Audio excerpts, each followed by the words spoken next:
Another few hours of driving later, we discovered that the target was a bank in the same sense that a divisional armory is a gun rack. Yes, there was something bank-like in there, and that was the part we were going to rob, but it just happened to be situated inside an entire subspire belonging to some sort of merchant shipping cartel. This discovery did not make us very happy, and neither did the painfully long briefing we received from Sysatat's interrogator via comm-bead.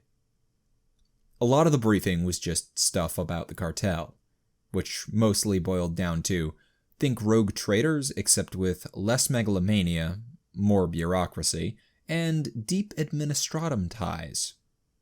Not being particularly interested in any of the fine details of the cartel's subsector-wide political connections, we strategically muted our comm-beads and spent most of the lecture getting some absolutely terrible breakfast-flavored Soylent wraps and fuel station recaf.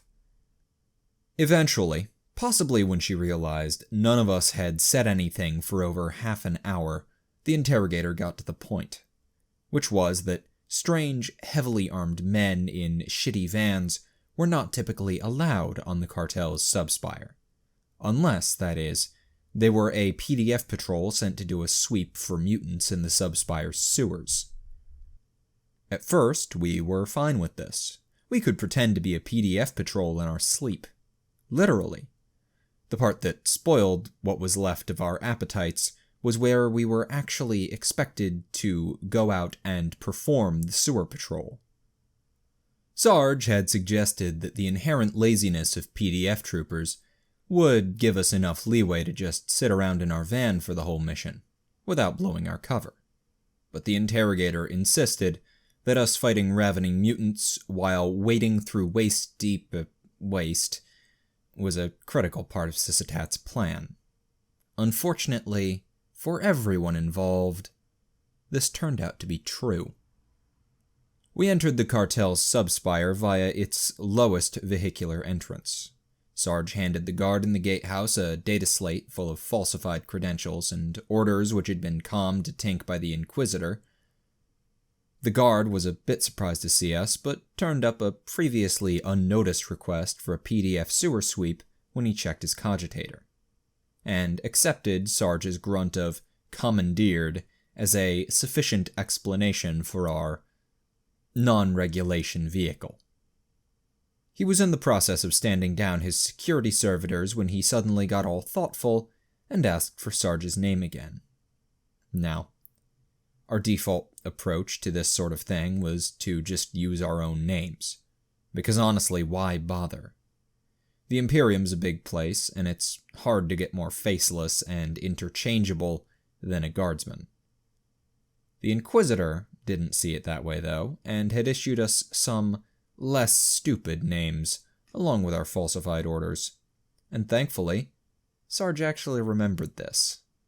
As Sergeant Eastwood reintroduced himself, the guard rooted out a piece of paper, which he held up next to a window for a second, before snorting and apologizing. When Sarge asked what for, the guard started chuckling and handed him a paper. He said we could keep it, since every astropath in the hive was handing them out, and he had over 100. When Sarge began emitting a high-pitched wheeze, the rest of us peeked over his shoulder. The paper was headed by the words, "Wanted for crimes against the Adeptus Telepathica," and a number with a ludicrous amount of zeros.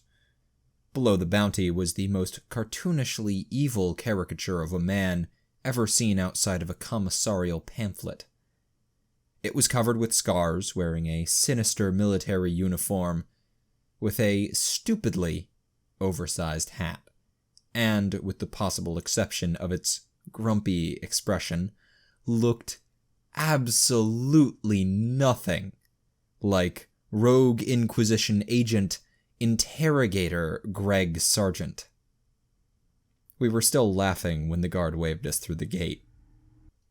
Admittedly, it was impressive and a bit worrying that the crazy choirmaster had actually carried through with his threat and sent these wanted posters to every astropath in the sector. But seriously, who goes through all that trouble and then uses an editorial cartoon for the mugshot? Psychers, man. Our high spirits lasted for most of the drive through the comparatively clear and clean streets of the Subspire, but faded as we reached our destination on its lowest level. We parked our trusty vehicle on the curb outside a maintenance station, where a pair of workers in stained coveralls met us. We were guided to a hatch that looked far more vault-like than your average manhole, and the grimier of the two men promised to stay by the hatch for 6 hours to let us back out. If we weren't back by then, he said, they'd check the filtration system in about a month, and send what was left of us back to the PDF. While Sarge thanked the men and reviewed the few grainy vids of the mutants they supplied, the rest of us did a final gear check and made sure our rebreathers were on as tight as possible. When we got the word go, the hatch was opened, and something that looked like a cross between a man, a donkey, and a squid launched itself through the gap. Twitch shot it in what was probably the face, and then swore as the piddly little lasbolt failed to kill it. Fortunately, instead of following up the attack, the slavering mutant let out a very human-sounding scream of pain and retreated. This didn't stop Twitch from flinging himself backwards and opening up on full auto, but the hatch cover soaked the fire just as well as the mutant would have, so he only hit the maintenance man holding it open once. It turned out the guy's hand was already an augmetic, so he was fairly understanding about the whole thing. Sarge made Twitch apologize. The area under the hatch was carefully checked for any more lurking mutants, and one by one we plopped down into the muck. Now, this wasn't our first shit slog. Sewer patrols are a core part of what it means to be a guardsman, and don't let any highborn stormtrooper fancy pants tell you otherwise. It's a widely believed fact, at least among guardsmen, that sewers magnetically attract enemies of the Imperium, and if none are present to be attracted, will just spontaneously generate them out of thick air. Why this happens is a mystery which eludes even the most unqualified barracks scholars. Maybe it's something to do with the universal vacuum hatred thingy. Or maybe there's actually something to that line in the primer about how filth breeds filth. In any case, the important part is that leaving a sewer unpatrolled will inevitably wind up biting you in the collective ass. Sometimes literally. Back in the Guard, long-standing tradition dictated that the least senior regiment on the battlefield, which always seemed to be ours for some reason, got the fun job of going down there every few days to clear out the latest infestation of greenskins, or heretical cultists, or gene stealers, or gangers, carnivorous plants, secessionists, mutated house pets, deserters, rogue servitors, previously unidentified intelligent Xenos races, dead gods, or cannibalistic humanoid underground dwellers. It was sort of like a lottery. You never knew what you were going to get when you went down, except you sort of did, because 9 times out of 10 it was orcs.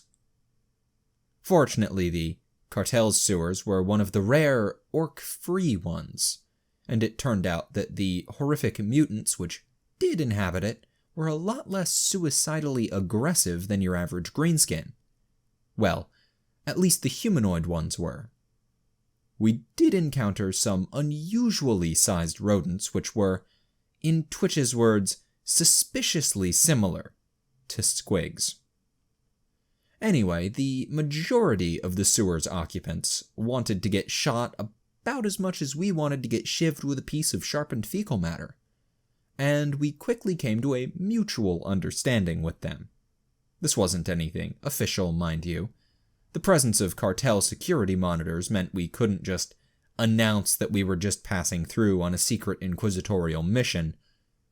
but we managed to convey the gist of it by making as much noise as possible, waving our lights around, and loudly announcing the complete lack of mutants we were seeing.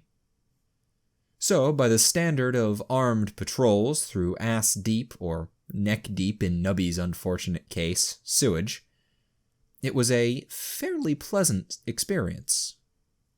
Or it would have been if it weren't for the Inquisitor's fetish for overly complicated plans.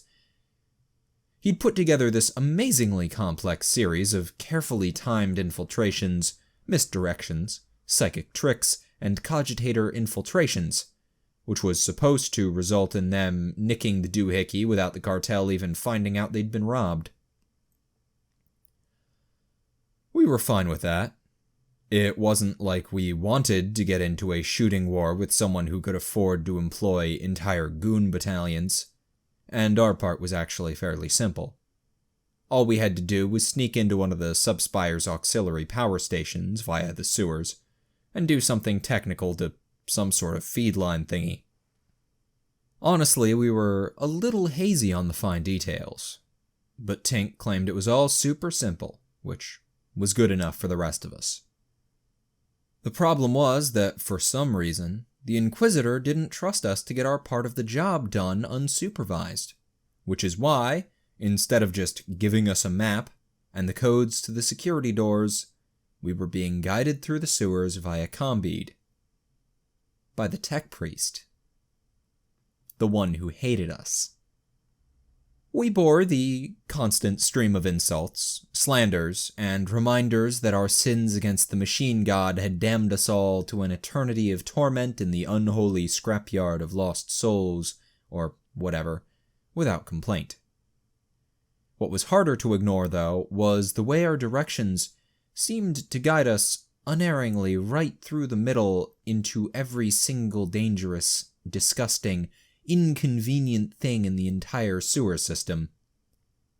Call it the knee-jerk paranoia of a bunch of jumped-up jarheads. But by the third time he sent us directly into a nest of mutated rat things, we were fairly certain he was trying to get us all killed. Of course, consummate professionals that we were, we put up with the tech priest's shenanigans. After all, it wouldn't do to disrupt the Inquisitor's plan and put the objectives and our beloved comrades at risk over something as minor as a bit of degradation and danger. Also, the metal bastard had control over the only external channel our combeads could reach from down in the sewers, so our choices were a bit limited. In any case, as guardsmen, we were quite familiar with suicidal orders and knew how to deal with them, so it was more of an annoying inconvenience than anything else. Through a combination of lying, undisclosed scouting, and creative interpretation, we made it to the section of sewers which paralleled the power substation's maintenance tunnel without any serious cock-ups. Admittedly, Tink and Twitch were going to need a whole lot of immune boosters for the scratches they'd received from the second rat nest, and Nubby had been submerged to the point where even he agreed that a bath was needed. Doc was just incredibly thankful for the purge valves on his rebreather, after some sort of tentacle thing ripped it off long enough for the smell and subsequent nausea to set in. And Sarge was a simmering pot of barely contained rage over the whole situation. But we reached the target on schedule and in one piece. More or less. Getting into the power station's maintenance tunnels turned out to be a bit of a problem. This was partially because the people who ran the place had put quite a lot of effort into separating the vital heart of their subspire from the mutant-infested sewers adjacent to it. Mostly, though, it was because the tech priest kept insisting the only possible entrance was located in a chamber which just happened to contain an entire mutant village, complete with hovels, barricades, and what looked like a sizable militia. When Sarge pointed this out to the tech priest, he just made a suspicious, snicker-like sound and asked how that was his problem.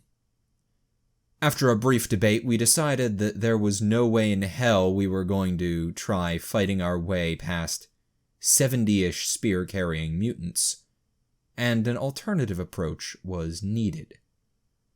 We spent a bit of time searching the immediate area for likely-looking passages and checking the map Tink had been compiling, so we could navigate our own route back, thank you very much. But weren't making much progress until Doc suggested just asking the mutants if they'd let us through.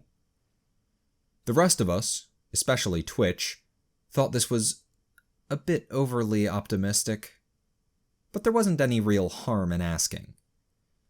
So Sarge approached to what he felt was just beyond spear-chucking range and committed diplomacy. To our considerable surprise, given Sarge's diplomatic track record and all, things actually went pretty well with the mutants. As it turned out, not only did a few of the mutants know how to speak a sort of horrible, gargly version of Gothic, they were also fairly well disposed towards us on account of how much effort we'd gone through not to fight them. Well disposed isn't the same as stupid, though, so they weren't keen on the idea of letting a bunch of armed goons pass through their village. But once Sarge explained our destination, they were more than happy to point us towards an alternate entrance to the maintenance tunnels. Despite Twitch's insistence that the mutants were sending us into a trap, we followed their directions to a small security door without incident. Unfortunately, there was a slight holdup at this point, because when we asked the tech priest for the access code, he immediately figured out we were at a different door and kept trying to send us back through the mutants to the correct one. When Sarge refused to budge without an explanation, the contrary cogboy told them that the door we'd found connected to an entirely different facility. Tink, who'd discovered a data port next to the door and had, without asking for permission or sparing the slightest bit of thought for all the bad things that might happen, immediately plugged his data slate into it, announced that he'd found a map of the power station, and that we were only 3 rooms and a short hallway from the target. The tech priest immediately backpedaled, declaring that the real problem was that he didn't have an access code for this door. Sarge told him we'd just cut our way through it then. After a few more go-rounds with the tech priest, in which he tried to convince us that the door was monitored, booby-trapped, a secret portal to the Eye of Terror, etc., we checked his assertions and found them to be a load of bullshit. Tink set his plasma gun to cut. The home-converted Astartes pistol, which had not originally had any such setting, immediately vented a stream of superheated gas in the general direction of Tink's face, and was dropped into the ankle-deep muck at his feet. After 3 more failures and a lot of complaints about how it had been working earlier, and how much better his Taoified weapon had been, Tink admitted defeat and just shot the thick door until a sizable hole had been slagged through it. After cooling the hole with the readily available resources, we squeezed through into the power station. The room on the far side of the door turned out to be one of those weird Mechanicus combination shrine and control room dealies. As we tracked sewage over cogboy-themed religious icons and the occasional piece of delicate machinery, it occurred to us that the tech priest might have had an actual reason for not wanting us to come this way. Not that any of us particularly cared, but it did shine a bit of light on why he was screaming at Sarge loud enough for the rest of us to hear him, despite our muted comm beads. Sarge, being aware that there was probably a limit to how many doors we could breach before triggering an alarm, announced a short halt to see if the furious cogboy was going to calm down enough to start giving directions again. Twitch, Nubby, and Doc respectively used this time to barricade the door behind us, nick the candlesticks, and wipe off as much filth as possible at the expense of a tapestry depicting the discovery of a new type of toaster by Tech Saint Gearface. Despite his personal tendency towards tech heresy, Tink didn't join the rest of us in desecrating a holy Mechanicus shrine. Instead, the techie wandered over to the main control altar, and after a few seconds of translating cogboy glyphs, excitedly informed the rest of us that he could use it to disable a thing, overload another thing, and start some sort of cascade. When the rest of us just stared blankly at him, he explained that this would automatically trigger the thing which the Inquisitor had sent us down here to do. Sarge was a bit dubious and claimed to remember our orders involving going to the main transformer room and doing something a bit less catastrophic sounding, but Tink maintained that it would have the same end result. Probably. That is, assuming logical failsafe design, and good maintenance practices, and none of the capacitors being too full, and no stupid machine spirit shenanigans. Sarge decided to make potentially blow up the power station we've just infiltrated Plan B, and informed the tech priest of it in an attempt to get him to start cooperating with Plan A. The threat didn't have as much effect as we'd hoped. It turned out that while we'd been ignoring him, the cogboy had managed to find a vid feed of the shrine and was practically frothing at the lips over our actions. Or, would have been if he'd had lips. Anyway, he wasn't in the mood to be helpful. But fortunately, the Inquisitor chose that moment to join the comm channel and check what our ETA was. Sarge gleefully threw the enraged tech priest under the proverbial armored personnel carrier. Showing his usual lack of tact, Sysitat decided to chew out the tech priest on the open channel. It'd be a lie to say we didn't enjoy listening, and maybe the tech priest had enough awe for the Inquisitor's supposed genius that he wasn't going to hold a grudge towards him. But we were fairly certain the experience pushed his irrational hatred of us to whole new levels. For the time being, though, the lecture did the trick, and the tech priest grudgingly began opening doors, disabling vid feeds, warning us of servo skull patrols, and providing non-bullshit directions.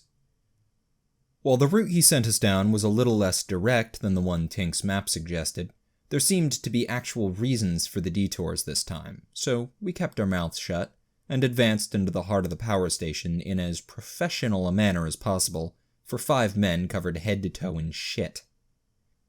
We eventually entered the target, Distributor Room C, via a small conduit-filled tunnel, and found ourselves on a raised catwalk above a room full of large, occasionally sparking machines which we assumed were the distributors. Thanks to our aerial perspective, we didn't have any trouble finding the machine which controlled the power flow to the upper levels of the cartel's subspire, and Tink was easily able to identify the control altar on it that he needed to sabotage. The problem was that said control altar was currently in use by another Inquisition team. It was a bit of an awkward situation. We considered going down there and asking them if their super-secret mission was going to take very long, and if they wouldn't mind if we snuck in ahead of them. But we got the feeling that wouldn't go over very well. So, in the end, we decided to kick the problem upstairs. To nobody's surprise, it took a few tries to get the tech priest to patch us through. He was a bit leery of our identification of a bunch of random people in our way as a highly trained Inquisition team that just happened to be infiltrating the exact same facility at the exact same time as us, and suggested that they might just be a simple maintenance team, and we might just be a bunch of paranoid idiots. Sarge rather sarcastically pointed out that the simple maintenance team consisted of a combat-auged tech priest with a pair of gun servitors, a mohawk sporting underhive ganger carrying her body weight in firearms, and a sister of battle in full body armor. Honestly, and some people accuse us of being unstable. The tech priest was very obviously in the middle of trying to figure out a scenario where we could still be wrong, when the distributor thing the other team was messing with let off a massive bolt of electricity, the lights went out, and Sysitat cut into the channel himself with a screech about how we'd reset the thing too early and had nearly killed 3 of our teammates. To Sysitat's credit, he stopped his ranting about how we were the most relentlessly incompetent jackasses to ever enter inquisitorial service mid-insult when Sarge mentioned the second team. The man shifted mental gears with an impressive speed and began barraging us with questions about what the three people below us were doing, saying, wearing, and whether we recognized them from the dossiers of known conspiracy agents we'd been shown. Sarge glibly reminded him that we hadn't been shown anything before ordering Tink, who was the only one of us who could see in the dark without the aid of a flashlight, to peek over the edge of the catwalk. While Tink and Sarge relayed a whole lot of unhelpful information to an increasingly annoyed Sysitat, the rest of us fanned out into good firing positions. It wasn't that we wanted things to devolve into a bloodbath, it was more about being well prepared, not to mention realistic. Anyway, Tink really did try to give the Inquisitor the intel he wanted. It was just that nothing he reported seemed to be useful to the man. The ganger's weapons collection didn't interest him, and neither did the fact that the sister was fucking huge by anything but Space Marine standards. Seriously, she probably had a head-on Sarge out of her armor. Tink's attempts to convey the techie features of the cogboy didn't go any better, and before long Sysitat disconnected in a completely unjustified huff, leaving us all standing there with absolutely no idea what to do. Well, for a few seconds at least. The question of whether the people below us were conspiracy agents or just another Inquisition team with a terrible sense of timing suddenly became moot as the Underhive ganger below us, who'd been mocking the tech priest in a very Amy-like way, asked the big sister what smelled like the concentrated essence of 1,000 asses. Tink and Sarge pulled back as the sniffing ganger directed her tack light upwards, but not quite fast enough. Fortunately for Sarge and Tink, the catwalk was a sturdy sheet of metal instead of some flimsy grated surface, and easily withstood the hail of stub rounds sent their way by the ganger. The sister and her bolter were another matter, though. The pair of troopers sprinted across the catwalk just ahead of a line of shrapnel-spraying craters, only barely managing to make it behind a big support pillar before they were hit. The rest of us unanimously decided that there wasn't any more time for dicking around about whether the people below us were dirty traitors or just misguided homicidal assholes, and opened fire on the two gun servitors before they could bring their heavy weapons to bear on Sarge and Tink's positions. Despite the relative piddliness of standard lasguns, a triple helping of pre-aimed, braced, and full-auto bolts on each was enough to put both servitors down. The one armed with a heavy bolter just keeled over as its metal-filled skull popped, but the plasma gun-armed one went off with a very satisfying bang, tossing the nearby tech priest backwards and thoroughly wrecking the control altar. This caught the attention of the ganger and sister, who switched to laying down suppressive fire while moving to pick up their damaged cogboy. This was a terrible choice on their part, as any of us could have told them, since even with the ganger firing a weapon in each hand, and then both fanning their fire back and forth in an attempt to cover all of us, it still left their backs open to Sarge and Tink. Despite his efforts to tweak the weapon, Tink's gifted plasma pistol didn't have quite the same range or reliability as his old gun, which is why the sister survived his opening barrage with only a damaged power pack and helmet. Sarge might have done better with the ganger, but the shot he was lining up on her head was interrupted by an ear-splitting shriek from his combead. Sysitat was none too happy that we'd been ignoring him in favor of staying alive, demanded an update, and promised us horrible deaths if we failed to take at least one of our opponents alive. Sarge briefly considered how likely the sister or tech priest were to cooperate with something like that, regretfully shifted his aim downwards, and shot the ganger in her ammo-filled cargo pants. As the ganger dropped screaming, all 5 of us focused our fire on the sororitas, to our considerable surprise, given our past experience with crazy battle nuns. Instead of battle hymning her way to a heroically stupid death, the big sister just walked out on us. Seriously, she didn't even run. Her only concession to our presence was to fire a few scarily well-aimed shots in Tink's general direction, before grabbing her tech priest by the leg. She tossed the groggy cogboy through the nearest exit, tucked the wounded ganger under one arm, sprayed a few more shots Tink's way, and then almost nonchalantly walked out, just letting her armor soak our lasfire until the hallway blocked our line of sight. It was a bit embarrassing, really. Our embarrassed shock at the situation was interrupted by the sound of a heavy security door beginning to close behind the hostile team. Thinking fast, Nubby and Twitch both shot the door's control panel. Thinking a bit less fast, but a whole lot harder, Tink sprinted out from the secure cover he'd been cowering behind, and managed to put a pair of shots into the servos controlling the door, which proved to be a lot more effective.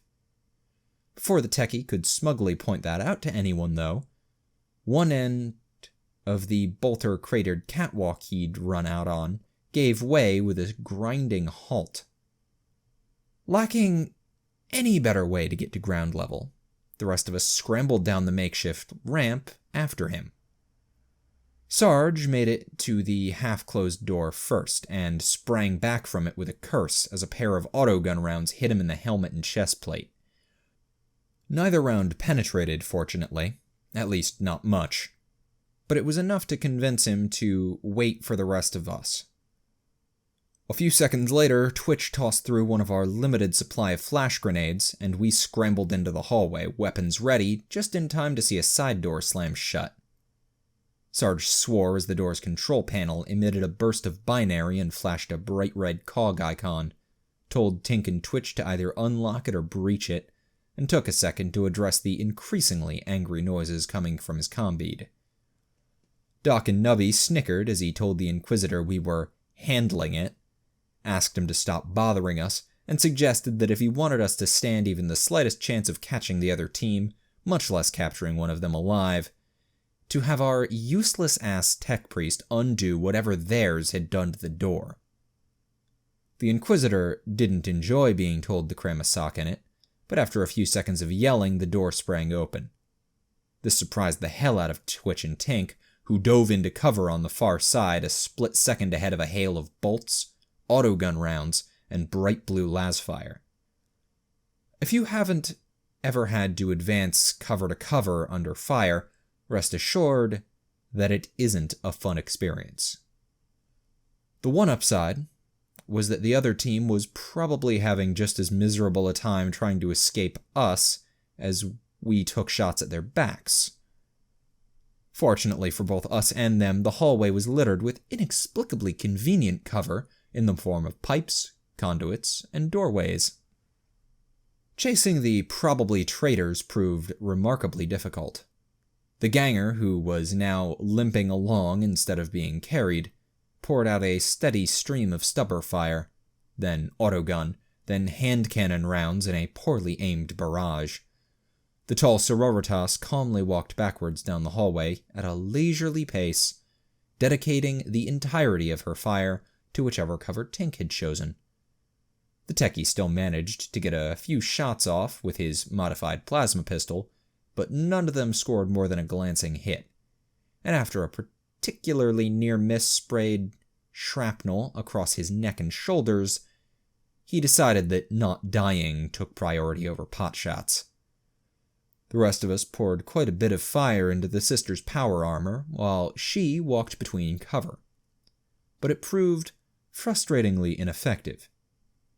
In retrospect, we probably should have focused our fire on the injured tech priest, rolling up the corridor ahead of her. Our advance up the corridor was interrupted twice. First, by a pair of tech priests who opened a door where Twitch and Doc were taking cover. Twitch shot one of the approaching cogboys in the gut on reflex, and there was an awkward moment as Doc and the second tech priest apologized at each other before the door was closed again. The second interruption was far more problematic. We'd steadily gained on the enemy team thanks to our innate guardsmanly ability. Plus the fact that two of them were wounded and the third seemed dead set on walking everywhere. Sarge was actually entertaining the thought that we were going to be able to pull off our ordered capture, when one of the 2 doors at the end of the corridor opened to disgorge a pair of servitors and a trio of servo skulls. The damned tech priest screeched something, and the whole group began lurching and hovering towards us, prompting Sarge to declare that shit was fucked. It was time to pop nades and end this, regardless of what the damned Inquisitor wanted. An expertly aimed barrage consisting of 2 frags and a crack sailed forwards to wipe out the enemy team before they could escape. Unfortunately, the tech priest saw that coming. Sarge, Nubby, and Twitch's expressions abruptly changed from grim satisfaction to alarm as their own grenades, gripped firmly in the jaws of the 3 servo skulls, zoomed back towards them. The 3 troopers began frantically backpedaling and firing at the suicide skulls, and then switched to a full panicked sprint as their shots missed, and the skulls gained even more speed. It was only a few well-aimed shots from Tink and Doc, who were far enough back to put their full attention into firing, that prevented outright disaster. The 2 skulls carrying frags were knocked out of the air and went off behind some obstructing pipes, while the one with Twitch's shorter fused crack detonated short of its target. Twitch, Nubby, and Sarge were pelted with fragments of red-hot metal and bone, but their armor protected them from the majority of it, and they climbed back to their feet with only superficial injuries. Unfortunately, that little grenade misfire ate up several crucial seconds of our attention. When the smoke cleared, we found the 2 maintenance servitors blocking our line of sight to the fleeing team. We tried to catch back up while Tink burned down the obstructing servitors, but before we could get a clear shot or reach grenade range again, the 3 hostile agents staggered through the door the servitors had come from. Sergeant Tink managed to snap off a few shots as it closed, but failed to hit anyone but the stoic sister, who didn't even bother turning to return fire. The ganger, however, hurled a few amazingly creative insults and flipped us all off. As the door slid shut with a little ding, it occurred to us that the room behind it had looked rather elevator-like. Sarge swore and keyed his comm to ask whether our tech priest could stop the thing while the rest of us climbed over the remains of the servitors and raced towards the second elevator next to it. We were about 5 meters from it when there was a rather odd metallic sound from somewhere above us, and both elevator doors rattled slightly. We all slowed down and readied our weapons, just based on the theory of general paranoia, but didn't really grasp what had happened until Tink noticed the rapidly descending floor number. 25 seconds of all-out sprinting got us to the far end of the hallway, through the door, and halfway back to the distributor room before the second freight elevator crashed into the bottom of its shaft at terminal velocity. In the ringing silence that followed, the Inquisitor finally answered his comm and asked us if we'd caught them yet. He wasn't very happy with our answer. We got the impression that Inquisitor Sysitat dearly wanted to strangle us with his bare hands, or failing that, to dedicate a proper few hours to chewing us out. Judging from all the chatter we could overhear on his line, though, he was a tad too busy for either. After a few enraged sputters, he bitterly declared that he didn't have the time or crayons to explain the degree to which we'd failed him. Told the tech priest to get us up to the bank before the shooting started, and closed the channel.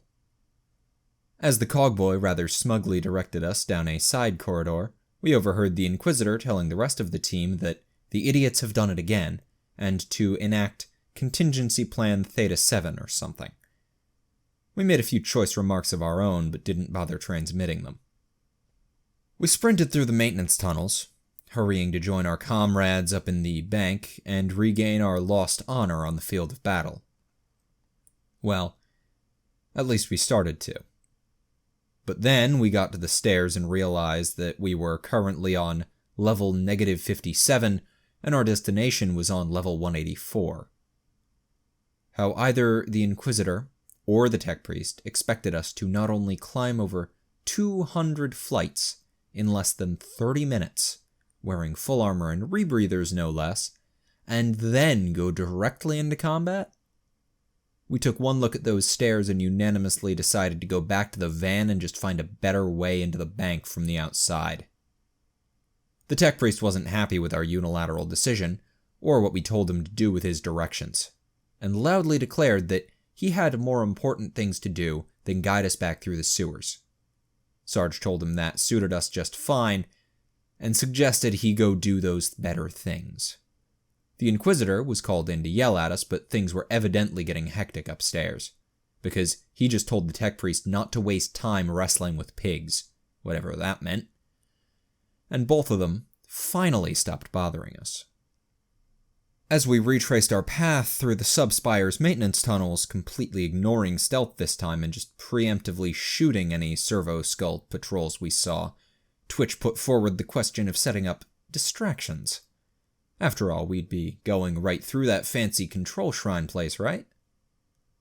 Tink's eyes lit up with downright evil light, and he, Nubby, and Twitch all started giggling. Sergeant Doc shared a look, remembering past lectures on collateral damage and keeping a low profile, but didn't raise any objections. We re-entered the shrine to find it occupied by a tech priest who screeched something about blasphemers and drew a sidearm, which was the last mistake he ever made. Tink and Twitch shifted the idiot's remains and went to work on the controls, turning pretty much every one of them to either the max or minimum. By the time the rest of us had finished moving our anti-mutant barricade to block any meddling cogboys from entering, about 7 different alarms were blaring, and a small statue of some saint or other was screaming at us in binary. Tink slagged 2 of the control altars with a last gleeful cackle. We snugged up our rebreathers and made our way back out into the sewers. It turned out that the barricade had actually had a purpose, because we found a bunch of those non-confrontational mutants hanging around outside. Twitch nearly shot one, but Sergeant Doc managed to keep things from devolving into a bloodbath, and we just sort of awkwardly sidled past them. Tink called back, advising them to, in his own words, get, like half a click away before the first capacitors go. Not exactly sure how long you got, but unless you're fire or electricity proof, and I'm not ruling that out because you guys are fucking weird looking, but I really wouldn't recommend sticking around if you don't got them both covered. Oh, and there's gonna be a lot of really angry cogboys coming down here afterwards, so have fun with that. Using the map we'd compiled ourselves instead of the tech priest's oh-so-helpful directions, backtracking through the sewers went a hell of a lot smoother. We reached our entrance with only 2 shots fired, and while we did pick up a fresh coating of muck, it only reached our knees this time, thank the Emperor. We knocked on the hatch and were let in almost immediately by the 2 maintenance guys, who seemed surprised to see all of us still alive and in possession of all our limbs. They had a lot of questions about how things had gone and if we'd seen any mutants messing with power conduits, but Sarge told them we'd file an official report when we got back to PDF HQ and let our not-quite run back to the van. When we were about halfway out of the building, our combeads finally reconnected to our team's non-boosted channels, and we suddenly got a far better idea of how much shit was going down. The tech priest and Snitch were calling out all sorts of warning about cartel security movements, and the position of the rest of the hostile Inquisition team we'd encountered. Face and the assassin were halfway into some vault, but were worried about some flyer that had just landed. The cleric and interrogator were dodging patrols, while trying to get to somewhere ahead of the other team. Sisitat was in the middle of all this, calling out a constant stream of orders, intermixed with vague curses about greedy idiots, traitors, and incompetents who couldn't follow an order if their lives depended on it. We assumed that last one was directed at us. Sarge was debating whether to check in now or put the inevitable screaming lecture off until we'd driven up to the bank, when he caught sight of the van and stopped dead. The rest of us peeked around him and started swearing as we saw the thick papering of traffic tickets covering our vehicle and the singed, bleeding, vindictively glaring traffic officer standing in front of it. Our paralysis only lasted a moment. Without a word or signal, every one of us reached the same conclusion. There was not time for this shit. Sarge strode forward in a calm, unhurried manner, staring directly into the officer's visor the entire time. When they were only a pace apart, Sarge wordlessly held out his right hand for the ticket the man had been writing. His left hit the officer under the jaw with the concentrated force of an entire mission's worth of pent-up frustration. Also brass knuckles. Spiky ones. Despite the bone-crushing force of Sarge's sucker punch, between the ex-Arbitrate's full helmet and his own considerable burliness, the man actually managed to stay on his feet and started to reach for his weapons. We'd counted on him being a tough bastard, though, and Sarge's hit was followed by an augmetic leg to the groin and a blow from Tink's shock wrench. As the Arbitrate started to crumple, Doc and Twitch grabbed him by the arms, heaved him into the rear of our van, and piled in after him. There was a lot of thumping and cursing from the back of the van as Tink weaved our vehicle steadily upwards through the Subspire's light traffic. By the time we were approaching the upper levels, our guest had been relieved of his gear and weapons, jabbed with 3 syringes of sedative, and covered from mouth to feet with a dozen layers of duct tape. This was just a temporary solution, of course. Nubby suggested a more permanent one, involving the nearest edge of the Subspire, which Doc objected to for silly moral reasons. Twitch insisted that the officer had some sort of power that would keep him coming back unless we actually watched him die ourselves. And then exploded the body. Sarge quashed further discussion on the subject, as far as he was concerned, deciding what to do with the annoying traffic officer could be the Inquisitor's problem. For now, he could just take a nice relaxing nap in the back of the van until we finished our mission. To nobody's surprise, when we informed the boss that we had reached the topmost level of the Subspire and needed directions to our entry point, we got yelled at for how long it had taken us. This completely disregarded the fact that if we'd gone up the stairs, we'd have still only been about halfway up. But by that point, we had given up on expecting reasonable reactions. When Sysitat finished venting, he directed us to the side street where the scan van was parked. We were told to park our vehicle, meet up with Snitch, who would be both our guide and escortee, and gear ourselves up for a fight. We got a lot of worried looks from the cartel merchants and scribes walking up the street as we piled out of our van. This wasn't that surprising, given we were in full armor, carrying as much ammo, explosives, and situational toys as we could, and were still covered in a not quite dry layer of fecal matter. What was surprising was that nobody ran screaming or called the cartel's security force the second they saw us. Not that we were complaining, but either they had way too much faith in their outer perimeter, or one of our teammates had done something impressive to explain away our appearance. We tried to ask Snitch which it was as he hopped out of the scan van and led us to a nearby service door, but the greasy little weasel was more interested in complaining about our smell and asking why we kept thinking about some Arbitrate. We decided that conversation could wait for later, and resolutely thought about other things until the service door slid open and led us into yet another set of maintenance tunnels. The building we'd entered wasn't the bank, but thanks to the interconnected nature of Hive's construction and our teammates' apparently total control over all automatic doors in the area, that wasn't really a problem. Snitch led us down several suspiciously empty tunnels and into a familiar massive stairwell, but the whiny psyker was far from fit, and we'd only climbed about 7 levels when the shit finally hit the proverbial fan. Snitch was actually the first to notice it, but he was wheezing too hard to get the point across to anyone before the gunfire started.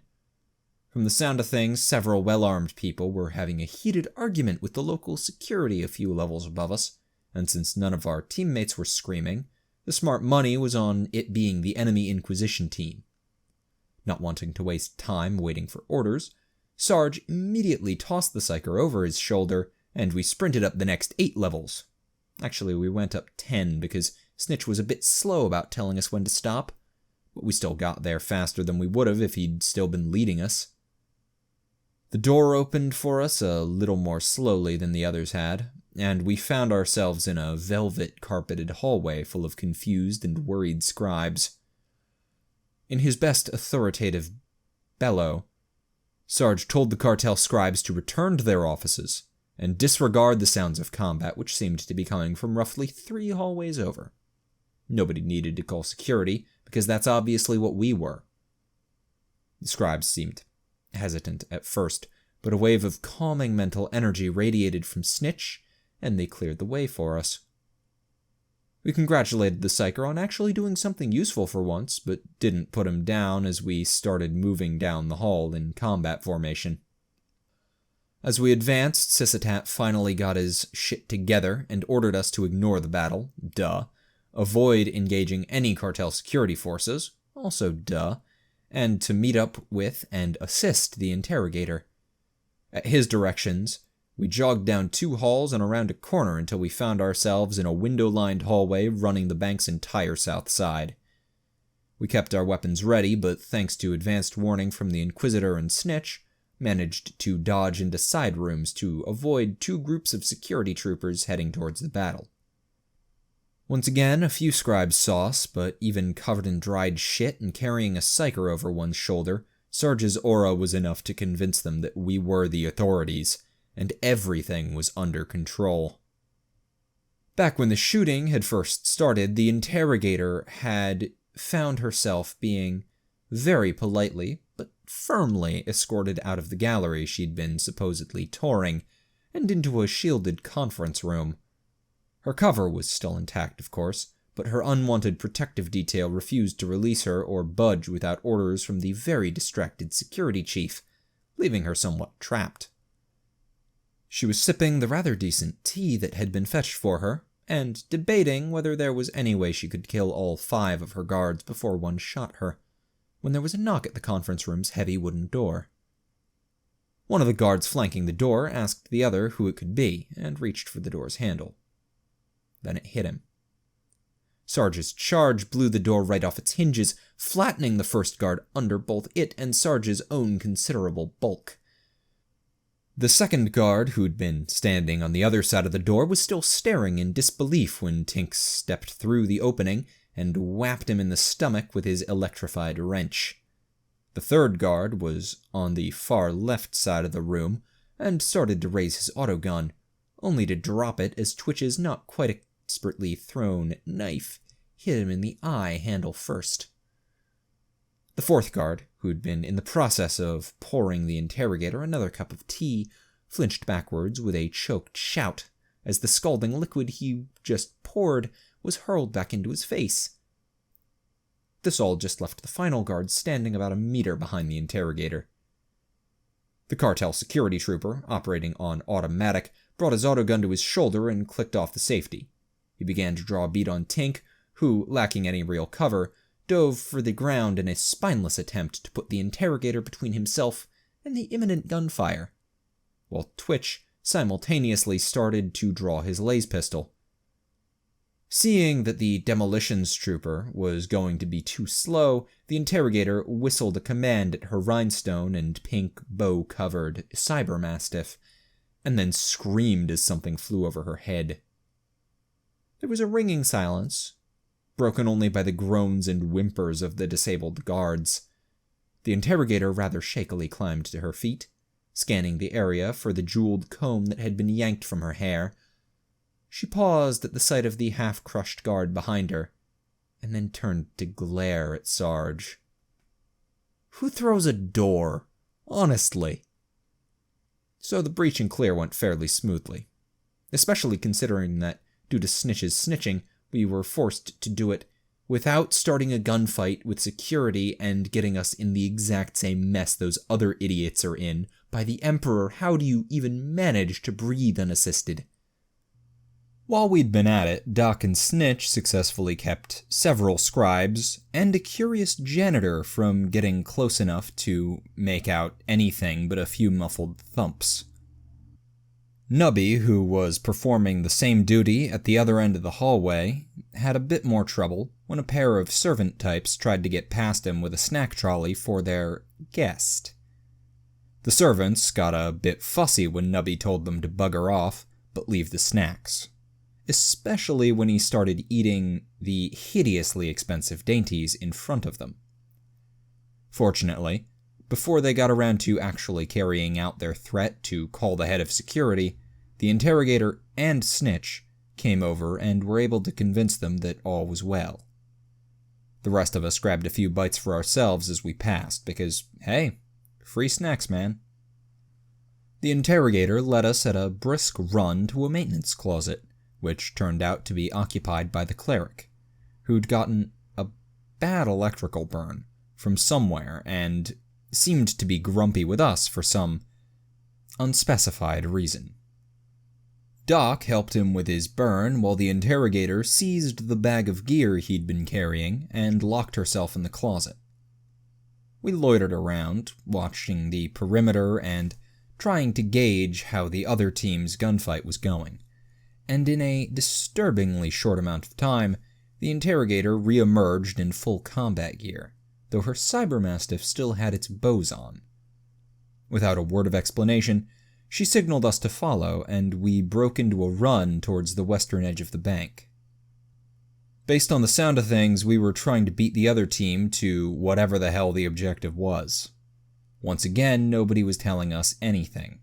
We just kept our weapons ready and raced through the corridors after the interrogator and cleric at a dead, jog, since even our fitter teammates were a bit slow for our taste. Lack of proper daily PT will do that to you. In any case, between the distraction being caused by the other team and our own's control over automatic doors, we managed to avoid getting bogged down and kept up a good pace until we reached our destination. Some sort of big fancy office with 2 guards standing outside of it. Both guards went down before they knew what hit them. One to a dart from the interrogator's needle gun, the other more messily to her beribboned dog. She and the cleric attempted to continue their charge into the office before anyone inside noticed us coming, only to run face first into the door when it didn't automatically open. Sarge kept a straight face, but the rest of us snickered as we watched the rear, and since it seemed like the Inquisitor was losing control over the building's security systems, preemptively destroyed a pair of ceiling turrets Twitch spotted. After a bit of chatter with the boss about walls and fire and stuff, Tink was called up to plug his data slate into the door's controls, which did the trick. The interrogator and cleric were through the door the second it unlocked, without even giving us a heads up, much less stopping to get our professional opinions on how to do it properly. It was only sheer bloody luck that the cleric got hit in the shoulder instead of his face, and Sarge was half tempted to wait until the interrogator had caught a bullet or 3 herself before he intervened. Good sense won out over spite, though. A bit of covering fire, and a grenade later, the security guards were down and the interrogator's cybermastiff dragged a whimpering senior banker out from under his desk. While the interrogator interrogated, barking questions about vaults, codes, and artifacts at the terrified banker, we kept an eye on the door and lounged around the front office. Doc gave the cleric a quick once-over, choosing to just throw a bandage on the man's shoulder instead of trying to dig out the autogun round lodged in it. Those of us not on door duty established that the security guards hadn't been carrying any salvageable munitions and had moved on to checking the banker's office for important clues, see snacks and or a minibar, when Snitch finally caught up. Upon arrival, the huffing and puffing psyker, who was probably regretting his decision not to let Sarge carry him again, was called up to assist with the questioning, while we were told to get out and go secure the perimeter or something. We found that order to our liking. On the list of desperate and heroic Imperial Guard defensive actions, this wasn't one. I mean, theoretically, the cartel must have had some real crack troops. They were a sector-wide shipping conglomerate after all. And just holding their subspire against the local underworld must have taken at least a few competent troopers. Those guys must have been busy somewhere else, though, possibly fighting the other team, because the security troopers that got sent our way were even more pathetic than raw guard conscripts, given the lack of commissars to stiffen their resolve. Might have been a different story if all those automated sentry turrets had been working, but since 2 separate Inquisition teams had infiltrated their systems, someone was probably really regretting skimping on their troops' training budget. The first cartel security patrol sent to rescue the banker came in along the windowed corridor, ran into a pair of anti-personnel mines, and abruptly decided they had better things to do than find out if there were any more. Sarge popped a few shots over their retreating heads to really drive the point home, and then just left the hallway unwatched in favor of helping Twitch secure the one leading towards the battle with the hostile team. Doc and Nubby nearly ran into a second security patrol while trying to figure out that most important part of every good perimeter: a good escape route. The 2 of them had been inspecting a small stairwell that went down 5 or so levels, when a bunch of security troopers piled in through one of the lower doors. A few reflexive shots were traded, none of them doing any real damage, just encouraging everyone to get behind some cover. And then Doc got the bright idea to try and convince them that we were PDF reinforcements. The troopers actually bought this, but despite their apparently room temperature IQs, Doc was having some trouble convincing them not to come up the stairs. Nubby rolled his eyes, grabbed the pair's last fragnade off Doc's belt, and informed the security troopers that he was just going to toss down a copy of our orders. Doc glared at Nubby, but helped him keep the survivors pinned down until Tink showed up to seal the stairway door. The Inquisitor hadn't managed to close all of the work area doors in the quadrant before he'd been kicked out of the security system, so Tink, with the grudging assistance of the tech priest, used his data slate to seal the ones he missed. The tech priest was not informed that step 2 of this process involved frying the closed doors controls. After assisting Doc and Nubby, Tink was working his way down to the last section of offices, near where Sarge and Twitch were holding their big barricade, when he noticed something on his map and paused to scan the cubicle-filled office area with his goggles.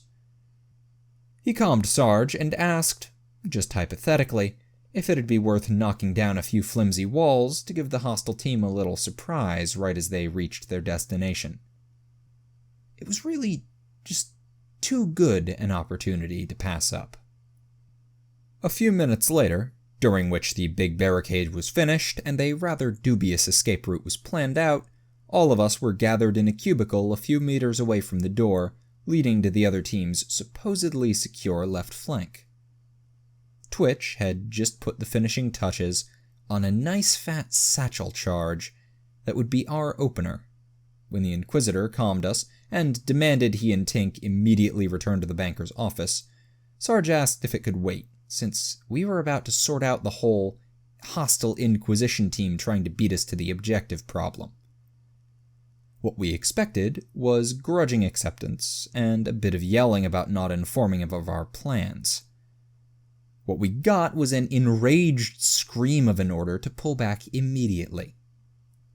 Sarge tried to placate Sysitat, explaining that whatever it was he needed doing, it could probably wait until the other team was dead. The Inquisitor didn't respond too well to this, just repeatedly screaming no, while, judging by the sound, slamming his keyboard against his desk. Sarge's attempts to get an explanation for this odd behavior were interrupted by someone opening the door. Since we'd just received fairly explicit, if a bit unhinged sounding orders not to engage, we didn't open fire on the enemy agent who came through the door. Unfortunately, that didn't stop them from shooting at us. The familiar Mohawk-sporting ganger girl, who'd probably overheard Sarge arguing with the Inquisitor during a lull in the firefight, noticed Doc before he ducked out of sight, and with a shout of, "Not you assholes again!"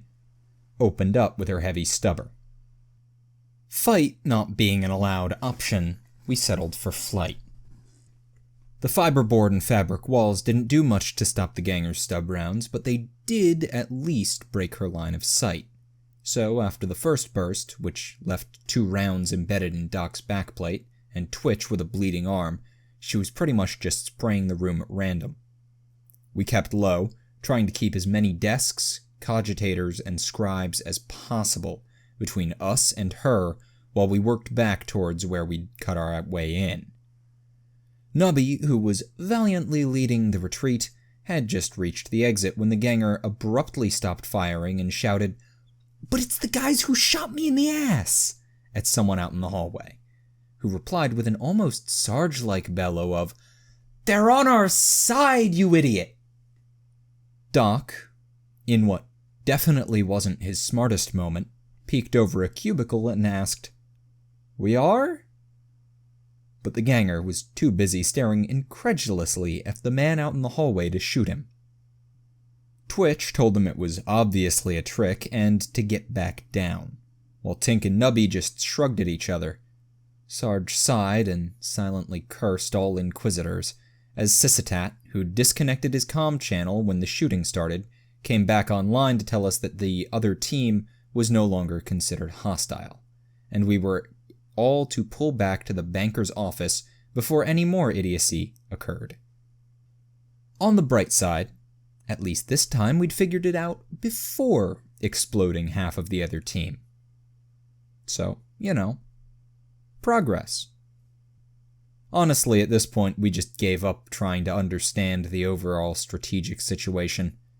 It was just a colossal mess, and it seemed like we were getting more intel from the guys we'd been shooting at than our own teammates. The important thing was the other team was friendly, and running interference for us while we looted the thing from the vault. And we needed to get moving right now to help with that. Because a dozen flyers, full of enemy reinforcements, had just landed. Also, our teammates were in the vault now, somehow. Face and the assassin were chasing someone on the roof. Snitch needed to do something. The tech priest was seeing odd power readings. The cleric had gotten shot, again. And the Inquisitor was going to flay us alive if we didn't get moving right now. We got back to the office to find it empty, except for a now comatose banker and a previously hidden passage leading into the vault. The place turned out to be even larger than expected, with thousands of lockboxes lining the walls and a dozen sub-vaults scattered around the room. To all of our disappointment, especially Nubby's, there were no loose piles of easily pocketable cash, gold, or jewels lying around. Just a bunch of dead cartel security guards, a few potted plants, and a dug-in squad of those secret police guys trading fire with our teammates. Sarge reported our arrival and went off with Doc and Nubby to sort out that mess, and sent Tink and Twitch to do whatever super important thing the Inquisitor had wanted them for.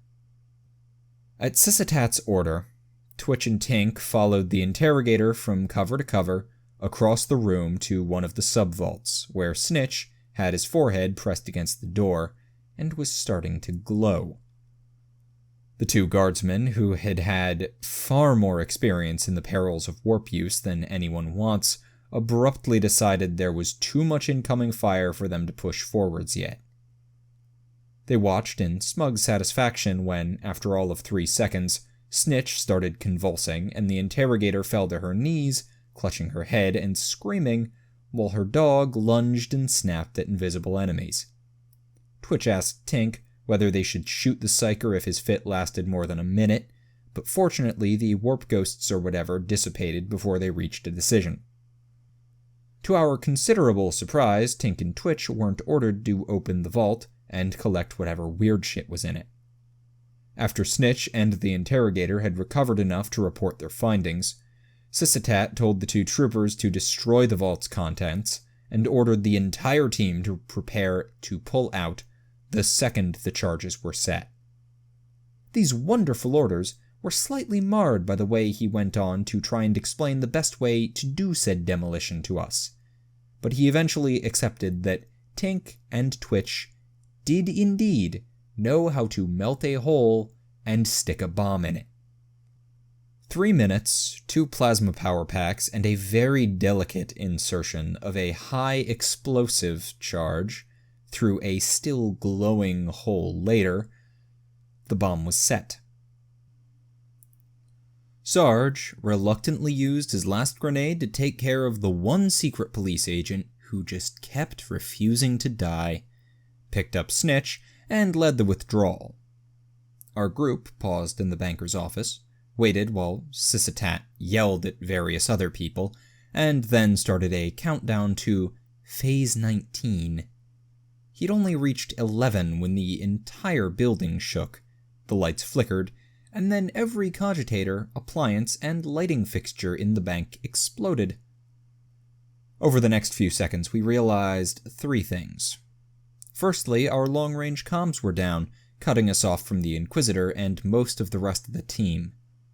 This bothered the Interrogator and Cleric a lot more than us. Secondly, that hadn't been Twitch's bomb. The Demolitions Trooper looked at his detonator in confusion for a few seconds, before hesitantly clicking it, triggering a much smaller and closer explosion, followed by a burst of painful psychic wailing that sent Snitch into convulsions. Twitch nodded in satisfaction and looked at Tink, who, after a few seconds of blank staring, excitedly declared that it must have been the power station overloading. Finally, the entire bank was on fire, and the water in its sprinklers had probably been sitting stagnant for the better part of 300 years. As our teammates, the Interrogator especially, swore and gagged, Doc pointed out that we'd become disturbingly used to these smells. Sarge nodded, clicked his comm beat a few times to check if it was going to spontaneously start working, and then announced that it was time to make like a tree and jump out of a burning building. Back before we'd left the van, there had been a discussion about how much gear to bring, aside from a full combat load and our entire limited supply of explosives, of course. Twitch had insisted that he wasn't going up in any Upspire death trap without a way to get down. This is why he'd be bringing his grav chute. Tink had chimed in, assuring the rest of us that the chutes were much less bulky now that he'd removed the extra bits, like all the safety features and backups.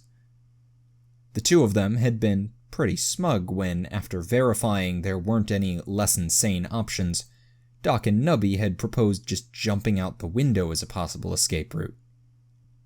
Of course, that decision had been based on the theory that we'd be alone.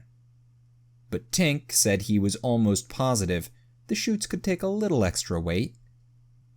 Snitch wasn't conscious enough to object, but the Cleric and Interrogator were not very happy about being carried down the first 5-story drop, and there was the stupidest argument about bringing the damn cybernetic murder dog.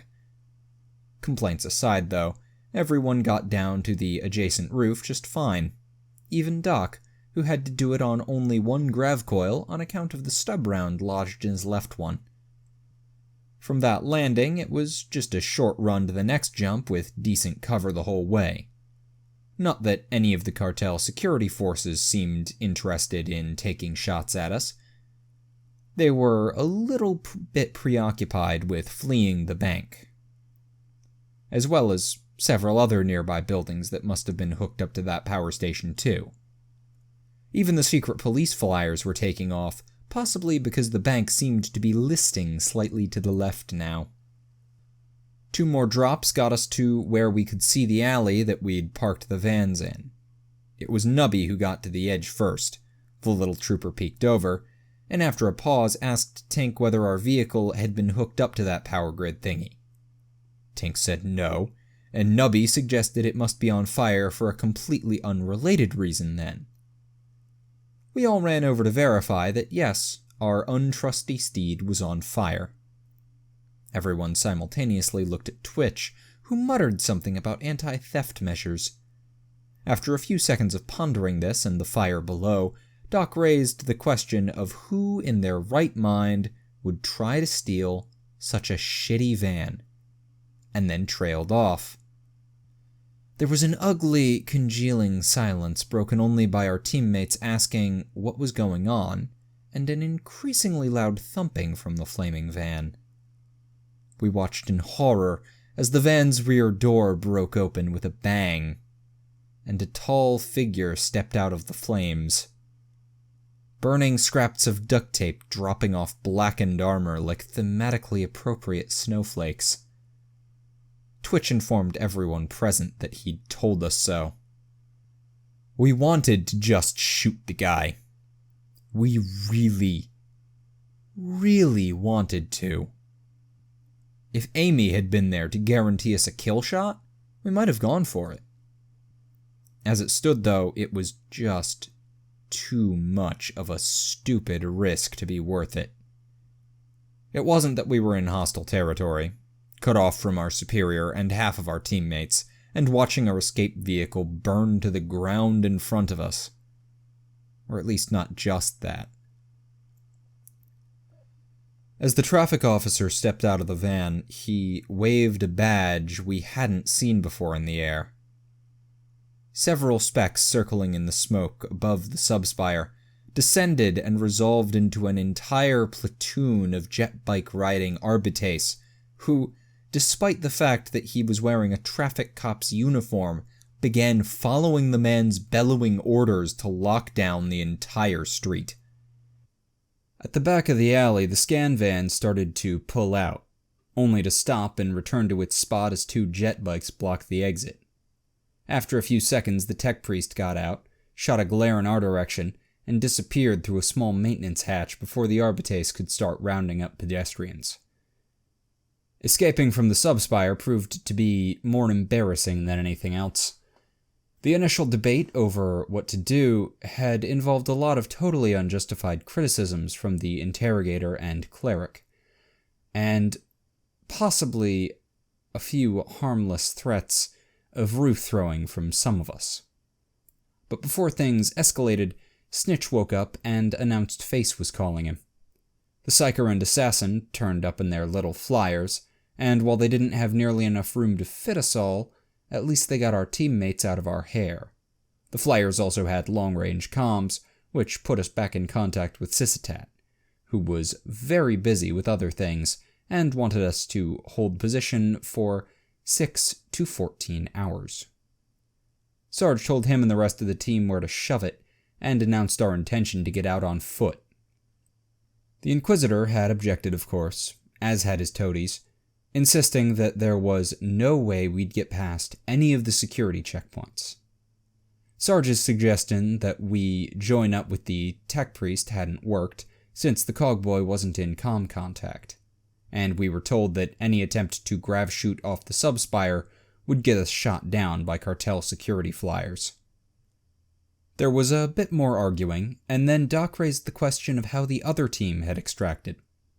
A short run back into the burning and now obviously tilting bank, and a bit of grav shooting down that big stairwell later, we caught sight of a familiar pink mohawk, and Sarge nearly got his head shot off as he tried to land in the middle of a trio of incredibly twitchy Inquisition agents. Of the group, the only one we'd seen before was the ganger, though we recognized the voice of a grizzled older man in power armor as the one who'd yelled at her. The third agent was a long coat and wide-brimmed hat-wearing man with some sort of fringe-world accent, who seemed to be the least offended by our impressive collection of smells.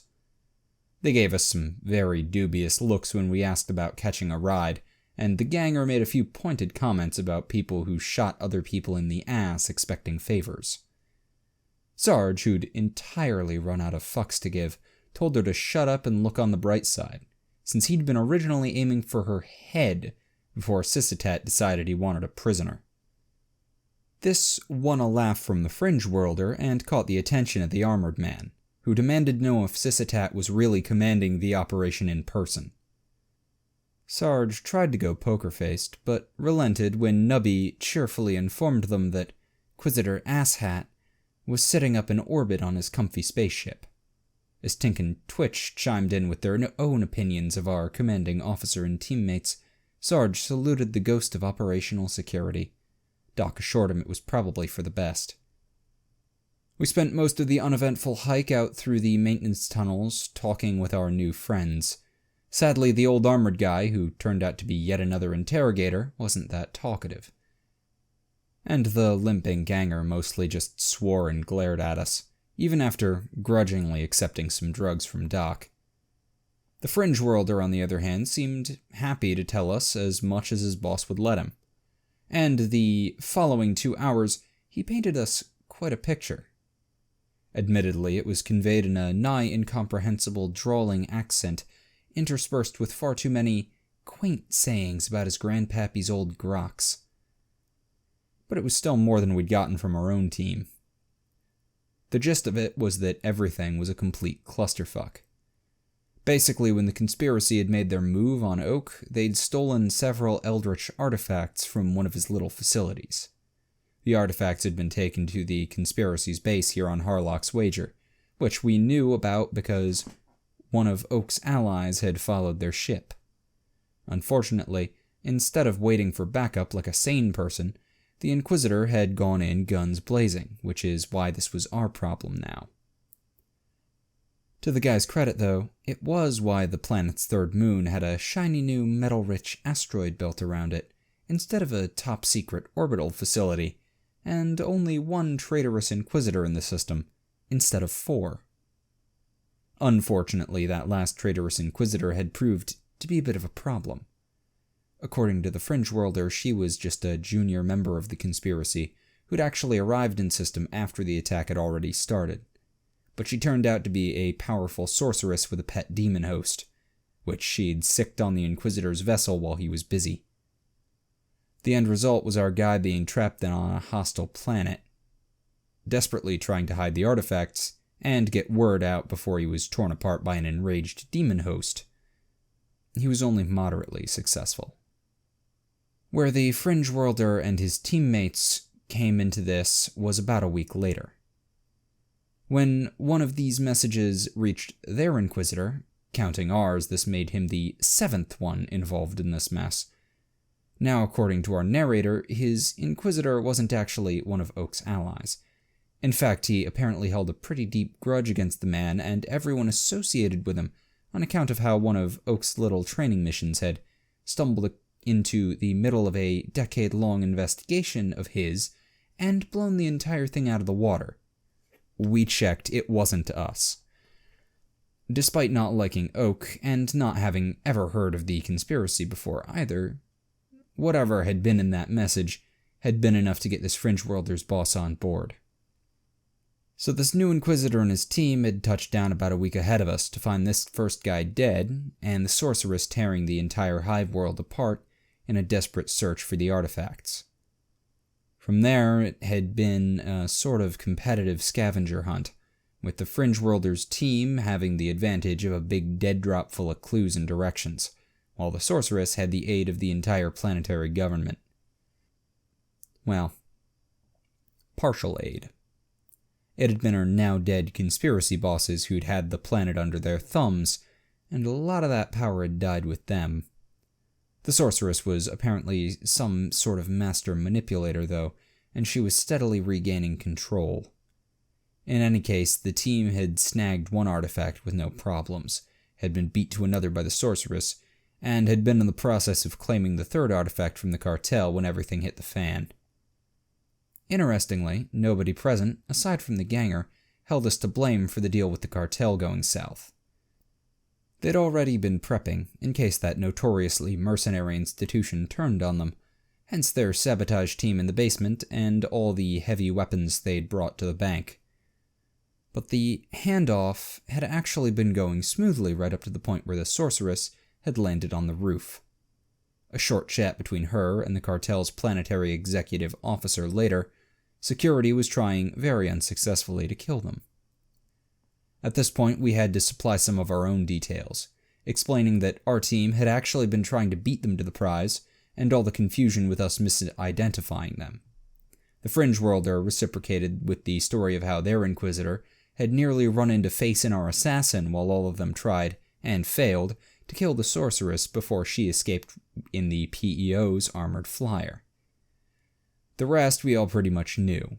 Everyone started working together. Sisitat was tasked with grabbing the artifact, but had to destroy it instead for some reason. And both teams were able to make a mostly clean escape thanks to the spontaneous explosion of the power station under the bank. Nobody'd even died. Most of the other team, including the tech priest and sister we'd shot up, had extracted via a disguised flyer, while the 3 walking with us had pulled out on foot after getting cut off from the LZ. So really, when you looked at things objectively, it had been a pretty successful mission. Sure, a few people had gotten shot, 3 times in the cleric's case. The Arbites might have impounded our vehicles, and we'd heard some very building collapse-y sounds somewhere above us on our walk. Oh, and we'd destroyed the artifact instead of stealing it, but that had been Sisitat's idea, not ours. Still though, not a complete failure, right? For some reason, we didn't feel like the Inquisitors would agree with us. Actually, one of the 2 Inquisitors proved to be surprisingly reasonable about the whole thing. It just wasn't ours. We met the second team's Inquisitor when we finally climbed out of the maintenance tunnels a good 2 kilometers away from the cartel's subspire. We exited into a disreputable-looking garage, which was populated by a bunch of biker types who could have easily been the ganger's siblings, as well as a tired-looking truck driver in his vehicle. While our companions paid off the bikers, the truck driver took in our filth-encrusted appearances and announced that we'd be riding in back. This led to a bit of difficulty when the truck's cargo area turned out to be half full of the exact sort of boxes and metal drums that orcs hide in to ambush unsuspecting guardsmen. At least, according to Twitch, that is. This in itself wasn't a problem. We were perfectly willing to check the boxes for commandos/loot before boarding. The issue was the way that the driver assured us his cargo was orc-free before any of us mentioned them. Twitch noticed this and reacted about as well as you'd expect. Fortunately, the Inquisitor, as he was introduced to us after things had calmed down, had just as good a reaction time as Twitch, and enough telekinetic skill to jerk 3 successive weapons out of the demolitions trooper's grip. Even more fortunately, he proved to be a good sport about the whole thing. He even gave Twitch back his guns and let us inspect the truck's contents. No orcs, but nothing worth pocketing either, sadly, before personally driving us back to our base. We didn't get to see the meeting between the 2 Inquisitors. In fact, we weren't even allowed into the base. Our teammates at the door, the interrogator especially, acted like it had been our idea to spend half a day tromping around in the sewers and refused to let us in until we'd visited the shallow pool of chemical-laden water the locals referred to as a lake. At least all the acid meant we didn't need to bother with soap or scrubbing. Tank recommended that we clean our weapons and more delicate equipment somewhere else. Anyway, by the time we were finally readmitted to our own damn base, the other team and their Inquisitor had left, leaving us without any handy distractions when Sisitat had us step into the secure conference room for our debriefing. Honestly, it didn't go as bad as we'd expected, partially because Sisitat was too distracted with something else to properly chew us out, but mostly because Snitch wasn't there to rat us out as we creatively shifted blame onto various other parties, mostly the other team and the tech priest. Still though, there was a lot of yelling about insubordination, stupidity, arbitrace, and sharing intel with the other team. He seemed especially peeved at us for bringing that other Inquisitor into our secret base, which was a little unfair since we hadn't said a word about it. I mean, he was a psyker. What were we supposed to do? Shoot him before he read our minds? We did point out that Twitch had actually tried to do that, but that only got us yelled at more. Eventually, though, Sisitat got tired of yelling at us and getting monosyllabic responses, and ordered us back to our quarters, where we were to just stay out of the way and try not to unsuccessfully kidnap any more interplanetarily famous arbitrates. The days that followed were filled with tireless inquisitorial investigation, as both our team and the other worked to decode the location of the next artifact before the sorceress. At least we were pretty sure that's what everyone was doing. Our involvement primarily consisted of watching the base while everyone else was out and playing poker in our quarters when they weren't. This suited us fine. We were busy enough between dealing with unpleasant side effects of the Unitorum-grade antibiotics Doc forced on us, and taking as many showers as possible. Despite our non-involvement, we did pick up a few scraps of information. For instance, we found out that the scan van was somehow recovered from Arbitrate's custody after only a day, as, to our disbelief and dismay, was our shitty van. How it survived was a mystery. Twitch was especially up in arms, insisting that his anti-theft device should have burned out every scrap of electronics and left the engine beyond repair. Despite that, though, it rolled into our garage as barely functional as ever, with only scorch marks and half-melted pair of seats to testify to its immolation. We weren't sure whether to blame the tech priest or Sysitat for this, so we just settled for hating them both. On the note of the vans, Sarge was called into a short briefing on the subject of the traffic officer, where he learned that the man had been reinstated as some variety of judge in the Jack Hive Arbitrace. There was a bunch of political stuff involved too, something about the Arbitrace being pissed at the planetary government. The important part was the officer was now leading an investigation into what had happened at the cartel's subspire. This was technically good news, since a big investigation would cause more problems for our enemies than us, but was counteracted by the description of 5 rogue PDF stormtroopers that had been given to every Arbite and cop in the Hive. Our orders to stay inside were reiterated. By the end of the week, Doc had gotten all of us, including those of our teammates who'd gotten themselves shot, back into fighting shape. The one exception to this was Snitch, who'd developed some sort of irrational nausea around Doc, and kept spewing everywhere until the medic gave up and let someone else try treating the psyker's minor injuries and infections. Tink, meanwhile, had repaired Doc's grav chute despite the medic's protests against ever using the damn thing again. He also made a few more attempts to fine-tune his uncooperative plasma weapon, but got yelled at when he tried to test it inside the base. Twitch and Nubby, through a dedicated campaign of whining, dark comments about what Twitch might build himself, and threats to go to the other team, managed to convince Sysitat to refill our limited supply of explosives. Nubby then went to the other team anyway, but only managed to score a handful of nades off the ganger before her boss yelled at her for trafficking on Inquisition time and stopped bringing her to our base for meetings. Sarge just kept an eye on the rest of us and enforced that not leaving the base rule until the next artifact was found. Our first clue that progress had been made was our entire team returning in the middle of the night and rushing into the communications room. The second was when the other Inquisitor showed up at our HAB unit's front door with half his posse and informed Sarge that he would level the entire HAB block if we tried to get the artifact without him.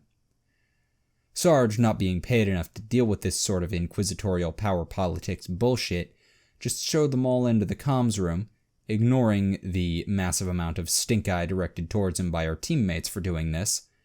Sarge invited the rest of us in to help keep an eye on the dangerous people we'd just let into the base. Really, though, it was just so we'd all be there to protest if they tried to send us into the sewers again. Sysitat's usual self-praise-filled briefing style was hampered somewhat by the presence of the other Inquisitor, who had a tendency to make pointed sarcastic remarks about who'd actually done what work. We decided we liked the man, psyker or not. Anyway, skipping over all the barbed comments, unasked for critiques, and other such low-level conversational sniping, the briefing started with a picture of a rune-covered box with a skull for a latch. Whether this was the artifact itself or if it was actually inside the box was not explained to us. Sysitat claimed the box had been given to a small local courier service by the now-dead Inquisitor, but instead of being quietly hidden away like he'd ordered, it had wound up in the hands of the biggest Underhive crime lord in neighboring Queen Hive. The artifact falling into the hands of the local underworld wasn't really that unexpected. In fact, the dead Inquisitor had mentioned the possibility in his notes. The odd part was what the crime lord had decided to do with it. Instead of immediately fencing the artifact or hoarding it away until the heat died down, this guy decided the best thing to do with this evil spooky box thing was to use it as the grand prize for some sort of high-stakes Eldritch artifact poker tournament. Seriously. Needless to say, everyone was a bit dubious. Even Sysitat, who was the one presenting the evidence, kept pausing to reread his notes and rhetorically ask, why? This wasn't even some megalomaniacal rogue traitor or spoiled planetary noble. By all accounts, the crime lord was a shrewd, level-headed, hard-working businessman with only a minor tendency towards throwing rivals into vats of boiling toxic waste. It made no sense, and the other team's Inquisitor kept insisting that it must be some sort of trap. But eventually, he became resigned to the fact that he lived in a universe where common sense no longer existed. We welcomed him to the club. The other Inquisitor, perhaps still feeling a bit unhinged from his change in worldview, announced that our only option was to enter the poker tournament ourselves. Surprisingly, Face immediately seconded this, volunteering to be the one to enter. And even more surprisingly, so did the assassin, who proposed using the one artifact the second team had recovered themselves as our ante. The idea began picking up speed at an alarming rate, with several of our theoretically sane teammates, as well as Tink and Nubby, excitedly offering suggestions. The rest of us had enough experience with bad ideas to recognize a truly terrible one in the making, and watched with growing unease. Doc made some futile attempts to politely interject some sanity into the conversation, while Twitch just muttered to himself about psychers making everyone suicidal, and tightened his lead foil-lined helmet. Sarge was steeling himself for a more yelly attempt than Doc's, but was beaten to it as Sysitat blew his hologram up to maximum size and volume, and loudly demanded to know whether everyone had lost their minds. We deeply appreciated the ensuing lecture on why we would not be entering a high-profile poker tournament guaranteed to be attended by our enemies, or risk the single artifact in our possession in said tournament, or count on some sort of card-reading X-ray eye patch to guarantee us victory. Admittedly, we could have done without him using us as a reference point for the relative stupidity of an idea, but whatever. As Sysitat wound down, everyone looked a bit sheepish, especially the other team's Inquisitor, who kept shaking his head and quietly asking himself what he'd been thinking. They all perked back up before long, though, and by the end of the briefing had hacked out a far simpler 27-stage plan to sneak in and steal the evil box thing while the tournament was in progress. Thankfully, our part of the plan was going to be nice, simple, and almost certainly sewage-free. While two teams of highly trained inquisitorial agents infiltrated the spire-top fortress mansion of a slightly megalomaniacal crime lord, we were assigned the arduous task of making sure nobody stole our vans. It was a tricky job that entailed a lot of very difficult napping, card playing, smoking, and fast food eating. But someone had to do it. The crime lord's mansion was on its own little spire, only a few hundred meters above the Queen Hive's smog clouds, and had only two major entrances. One was a big gaudy landing pad flanked by disguised anti-air batteries, where a steady stream of incredibly rich people were landing their flying vehicles and making their way into the mansion's main level. The other was a small utilitarian retractable causeway on the far side of the mansion, for servicing vehicles and all those non-rich people who were regretfully necessary for keeping things running. Guess which one we got to stake out? While the scan van positioned itself to have a good view of the landing pad, our shitty van and a pair of far better quality unmarked getaway vehicles were parked in the large parking garage that served as a sort of waiting area for the causeway. As it turned out, our guarding of the vans was actually pretty necessary, since apparently the crime lord's normal business had all been put on hold until his insane poker tournament was over. We found ourselves rubbing elbows with a wide variety of terminally bored people, ranging from underhive gangers to mid-hive businessmen, to a bunch of off-planet mercs with a very unhappy-looking man tied up in the back of their vehicle. Between our unmarked but obviously guard-issue gear, and our own palpable aura of slightly paranoid boredom, we fit right in as we settled down to wait for our teammates to get on with the mission. For lack of anything better to do, and because we'd been ordered to, we kept an eye on the vehicles going over the causeway. Not that anybody actually expected anything important to come in that way.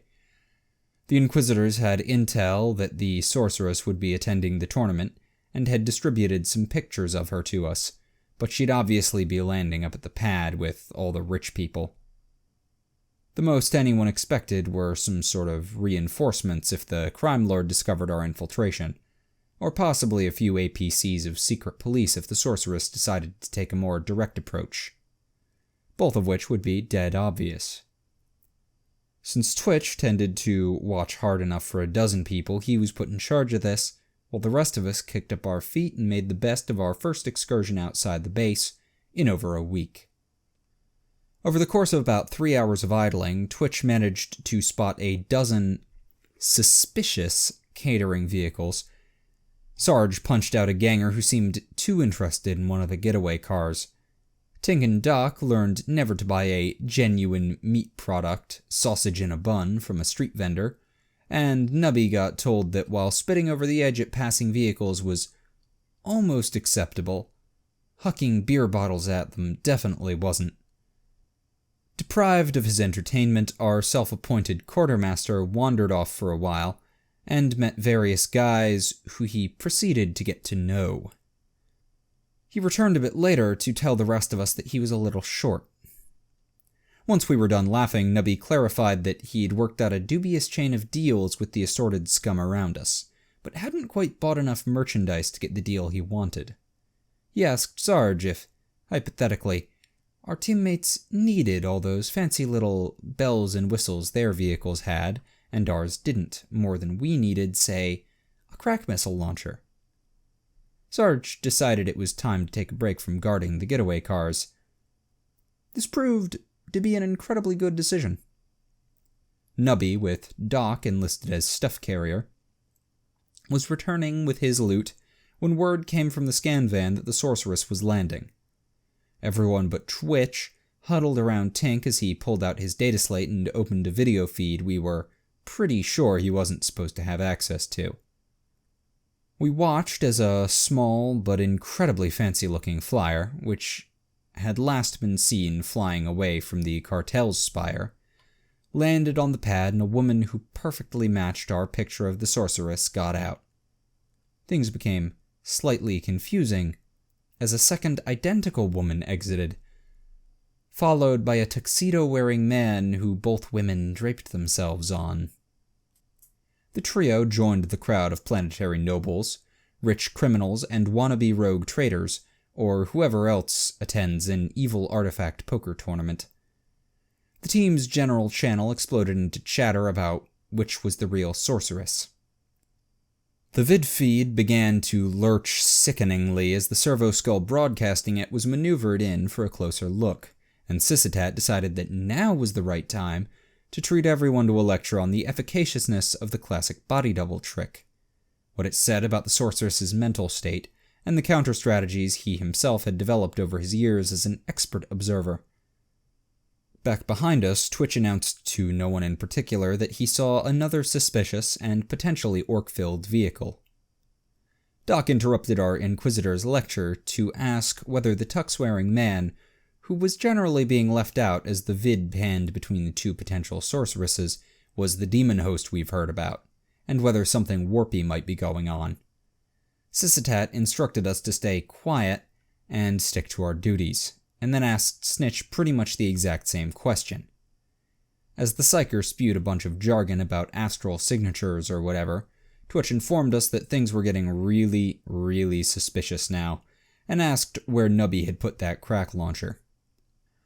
Twitch, switching from his usual paranoid muttering to a more active problem-solving mode, was enough to get our attention. Sarge pulled himself away from the vid feed to see what had him riled up while Doc quietly prepped a trank.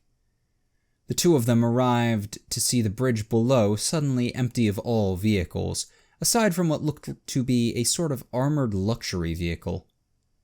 The courtyard at the far end of the bridge was similarly devoid of all the caterers and servants that had been there earlier. Instead, there were nearly 3 times as many of the eclectically armed goons that served as security for the crime lord's manor. The reason for the increased security became apparent as a portly, overdressed, but still somehow menacing man came out of the manor. Sarge swore under his breath and was about to interrupt our teammates and inform them that the crime lord was meeting someone at the back entrance, when the armored limo stopped just inside the courtyard's big gate. Sarge, Doc, and Twitch all froze as yet another strikingly beautiful woman climbed out of the vehicle, and a creeping feeling of dread washed over all 3 of them. The woman who exited the armored limo looked almost nothing like the pictures of the sorceress we'd been given, but the almost supernatural grace and poise with which she greeted the crime lord were gnawingly familiar. As a faint musical laugh drifted up from the courtyard, Twitch suddenly tensed and started rocking back and forth while swearing under his breath, before darting away towards the van. Doc and Sarge shared a look of dawning horror as they finally recognized the inquisitorial traitor and apparent conspiracy member formerly known as Interrogator Angelica Dominicus, or as Twitch called her, the bitch. The face, hairstyle, and the rest were all different than we'd remembered, especially inasmuch as they were actually moving instead of medically paralyzed. But there was absolutely no doubt it was her. Honestly, we probably still would have recognized those mannerisms, posture, and voice, even if it was coming from a man, or demon, orc, or dreadnought for that matter. They'd practically been burned into our brains during the months she'd been our interrogator. The real question wasn't who she was, but rather how in the Emperor's name she'd gotten here, given that the last time we'd seen her, some of Oak's most humorless minions were taking her off for a little chat about why she'd been orchestrating giant, chaotic blood rituals instead of purging gene stealers. We filed that question away with several others we intended to ask Oak if we ever managed to get our hands on the scheming bastard. Of course, once we accepted the fact that our ex-interrogator was here, flirting with the crime lord below us, as opposed to dead, or at least rotting in psi-shielded sensory deprivation tank, the next few logical leaps were easy. She was obviously part of the conspiracy, and just as obviously was the Inquisitor killing, government suborning, demon host summoning sorceress fighting us for the artifacts, regardless of any and all evidence to the contrary. It was just how the universe worked, at least according to Twitch, whose worldview seemed increasingly credible with every passing mission. Anyway, while Twitch ran around freaking out, Sergeant Doc tried to explain the situation and its ramifications to a curious tink who'd never met our ex-interrogator. This meant, rather disastrously, that nobody had much attention to spare for Nubby. Before anyone could think to stop him, the idiotic little trooper jumped onto the barricade, waving his arms and joyfully greeting his jelly baby, shouting that it was him, Nubby, and that he knew they'd let her out of prison someday. Down in the courtyard, the sorceress's head whipped around, and while we were too distant to actually see her expression curdle as she recognized Nubby's sawed-off form, we sure as hell felt it. Sarge lunged for the little idiot, and he yanked him off his perch a fraction of a second before a bolt of warp lightning passed through the space where his head had been. Our cover being very definitely blown, Doc and Tink immediately returned fire, but with only limited success. The medic's lasbolts merely plinked off a sort of psychic shield, while Tink, who still wasn't quite sure what exactly was going on, but knew when to shut up and shoot, missed her entirely, and loudly blamed the sights of his gun. The clusially converted Astartes plasma weapon, which the rest of us were beginning to expect, had a bit more of a machine spirit than your average lasgun, responded by venting a jet of superheated gas in the general direction of Tink's face. The bright side of all this was that instead of carefully aiming for a headshot, the sorceress just settled for firing her next lightning bolt into the concrete barrier. This was not our best moment. 4 of us were on the ground, ears ringing and covered with small shrapnel wounds. Nubby was yelling at everyone to stop shooting before we accidentally hit his girlfriend.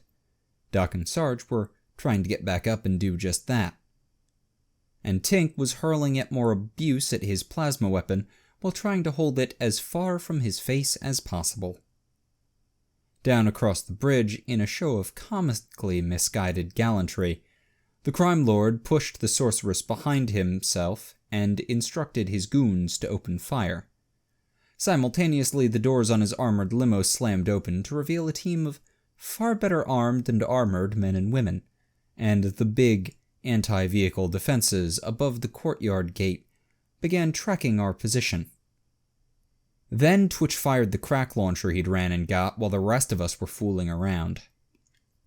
As much as Twitch wanted to drop the crack directly onto the sorceress, it was just too small a target over too large a distance for a dumbfire missile, which was why, as he popped up at the next barricade over, Twitch muttered a prayer to the Emperor and fate in general and took aim at the armored limo. Specifically at the recently opened door and the large pile of ammunition and safe-cracking explosives sitting in the rear seat inside. The sorceress's retinue had about a second to try and dive for cover before an explosion a good order of magnitude larger than even the most powerful crack missile reduced them to the consistency of chunky salsa. The sorceress, being a good deal farther away, psychically shielded and with the bulk of the crime lord between her and the epicenter, was merely tossed across the courtyard like a gore-splattered ragdoll. For a brief moment, Twitch thought he could even hear the terrified and enraged screaming as she bounced off the far wall, but it turned out to just be Sysitat. The Inquisitor was angry with us, to say the least, but we weren't in the mood to indulge him in one of his little tantrums. We no longer cared about his silly artifact mission. We had a new objective, and we were going to carry it out with a bloody vengeance. Sarge's report was terse. It had to be, given that he was taking potshots at the fleeing sorceress between each sentence. He told Sysitat who we'd seen and who we'd killed, as well as what we suspected and what we intended to do about it. He cut off the Inquisitor's protests with a simple request that the man either do something useful or stick to his own business. He and his minions could keep doing whatever it was they had planned. We were going to kill that steaming, manipulative little bimbo once and for all. The mood of the moment was slightly spoiled by Nubby's complaints that it wasn't her fault and we should just capture her instead. Sarge said he'd take it under consideration. The problem with our self-appointed kill mission was that the target was currently on the far side of a long, coverless bridge, and a few dozen hostile, heavily armed men. Fortunately enough, said heavily armed men weren't reacting in anything approaching a coordinated fashion. At the time, we put it down to a mixture of poor training and a fiery death of their boss, but we were later informed that it undoubtedly had more to do with a large-scale attack on their comm network, flooding them with contradictory orders. Apparently, Sysitat had taken Sarge's advice about doing something useful for a change to heart. In any case, the goons in the courtyard were wildly spraying fire across the entire garage, and while most of the people inside it were keeping their heads down, a significant portion had started shooting back. The cherry on top, though, was the sudden arrival of what seemed like half a battalion of secret police, complete with air support. Complete and utter chaos doesn't even begin to cover it. After a few more unsuccessful attempts to snipe the fleeing sorceress, Sarge announced it was time to pursue, while everyone was busy shooting at each other. His initial order to put on our grav chutes and jump across the gap to the manor was rejected by the rest of the team, on the grounds that slowly falling through a massive crossfire, like so much living skeet, was a terrible idea. The subsequent plan to drive across the bridge in our teammates' souped-up getaway cars was much better, but met with a minor snag when it turned out a little more than just their hubcaps and radios were missing. Nubby shrugged and said he'd been intending to get some cheaper replacement wheels later. The rest of us just glared at him as we climbed into the only other vehicle available. Secret police and gangers alike stopped shooting to stare as a shitty, burned-out van barreled through the garage, skidding around the down ramps at several times the posted speed limit. Inside, Tink was alternating between swearing and screaming as he attempted to maintain speed through the melee, while the rest of us bounced around the seatless interior like ping-pong balls and tried not to step on any loose explosives. We made it nearly the whole way down without taking more than the odd stray bullet. But at the second-to-last level, Tink abruptly found himself staring down the barrel of a matte black Chimera's multi-las turret. The techie screamed as he slammed the vehicle straight from third to reverse and backed up the ramp just barely ahead of a stream of high-caliber las fire.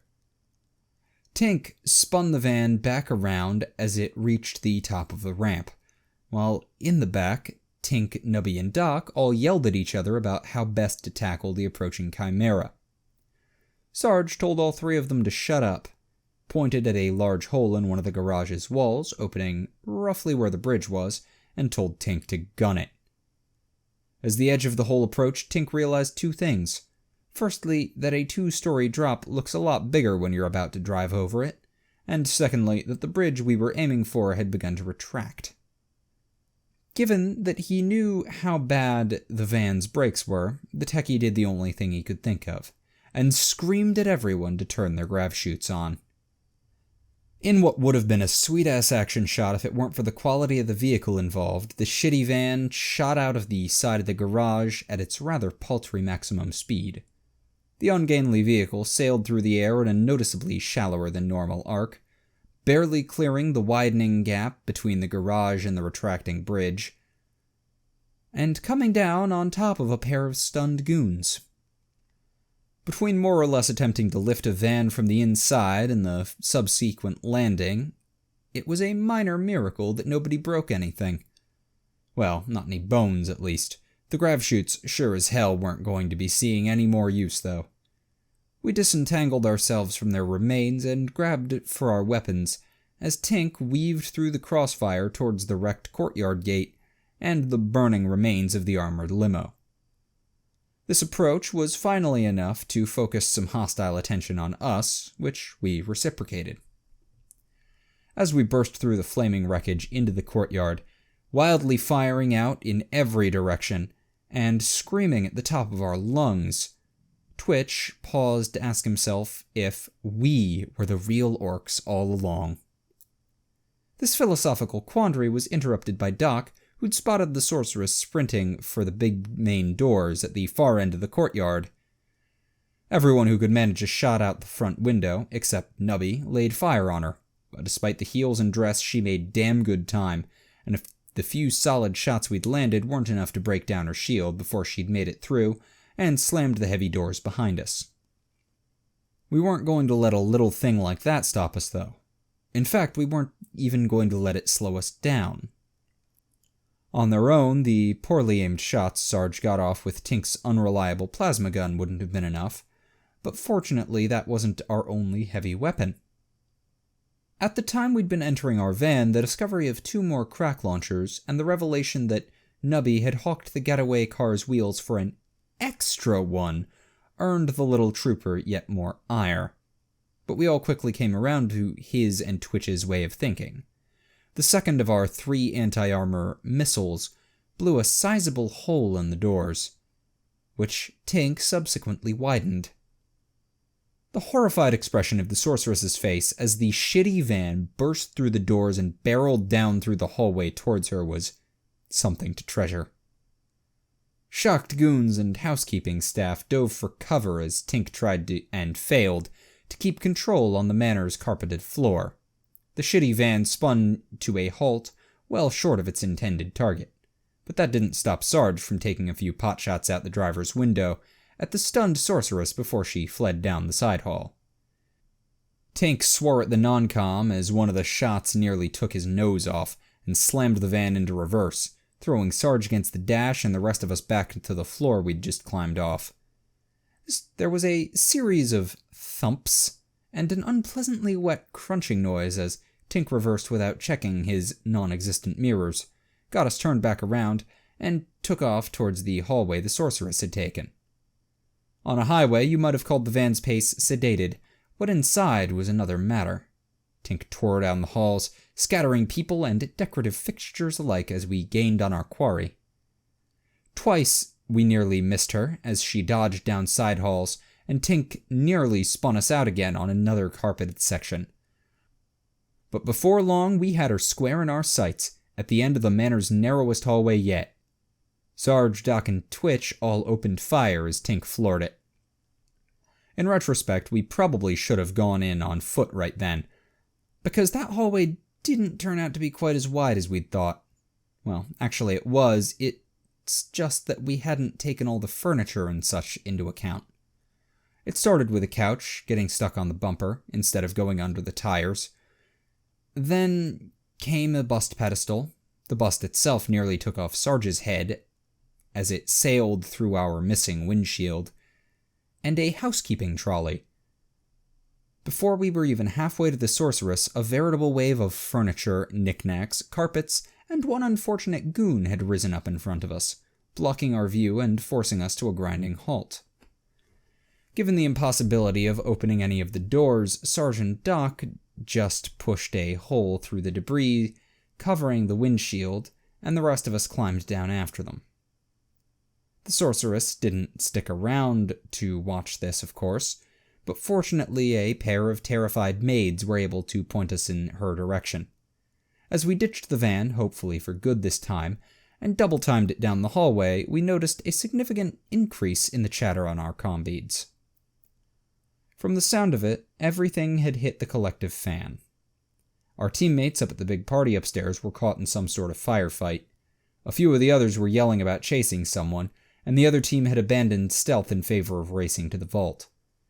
Interestingly, according to the map Tink got from them, the sorceress was heading that way as well, and we were closer to it than almost everyone else thanks to the fact that we'd driven halfway through the manor instead of walking like chumps. Sarge was about to point this out and offer to lend a hand, after we'd killed the sorceress, of course, but was interrupted as we rounded a corner and more or less ran face first into an entire goon squad. The 6 eclectically armed men were even more surprised than us. You could tell because we fired first. Now, we'd all been bitterly complaining about the quality of our current weapons, but against soft targets like, say, a bunch of idiots running into battle with no more armor than a cheap suit and a fedora, a lasgun does just fine. At that range, we didn't even need to aim. Hell, we didn't even stop. All 5 of us just held down the triggers and kept running. The only reason one of the poor dumb bastards survived long enough to try and return fire was because the bulk of his comrades blocked our initial spray. Twitch and Nubby jogged backwards for a second and sorted that out while the rest of us fired at the blonde, red dress-wearing blur diving across the hall ahead of us. By that point, we were well and tired of the sorceress's little psychic tricks. The bubble was the big annoyance, of course, but she'd also tossed a few more of those lightning blasts over her shoulder as she ran, and we were pretty sure that her ability to move at a full sprint despite wearing a dress and high heels was some sort of warp trickery as well. Her dive across the hallway proved that last theory. Not only was she moving at a speed one typically associates with aircraft, she also managed to shoot Sarge twice with an auto pistol while doing it. Unfortunately for her, Sarge was wearing a bit more armor than the goons had, and supernatural speed doesn't necessarily enable one to dive through 3 guardsmen's worth of fire. The sorceress let out a little shriek of pain as one of Doc's shots finally penetrated her shield and clipped her leg. She only barely managed to stay on target and make it through the door, and there was a rather satisfying crashing sound from the far side of it. She still managed to shut it before any of us got to it, though. Unlike most of the other doors in the manor, this one was fairly heavy and had an electric lock. Tink's attempts to open it, first with his increasingly unreliable plasma weapon, and then with his data slate, failed miserably. Doc's idea to calm the tech priests to see if he could open it remotely only got him a bunch of incoherent binary screeches before he was hung up on. So Twitch was about to use one of our limited supply of breaching charges when Nubby turned up with a blood-soaked ID card along with a few other options. It turned out there wasn't actually a palm or retinal reader, but we did applaud the effort.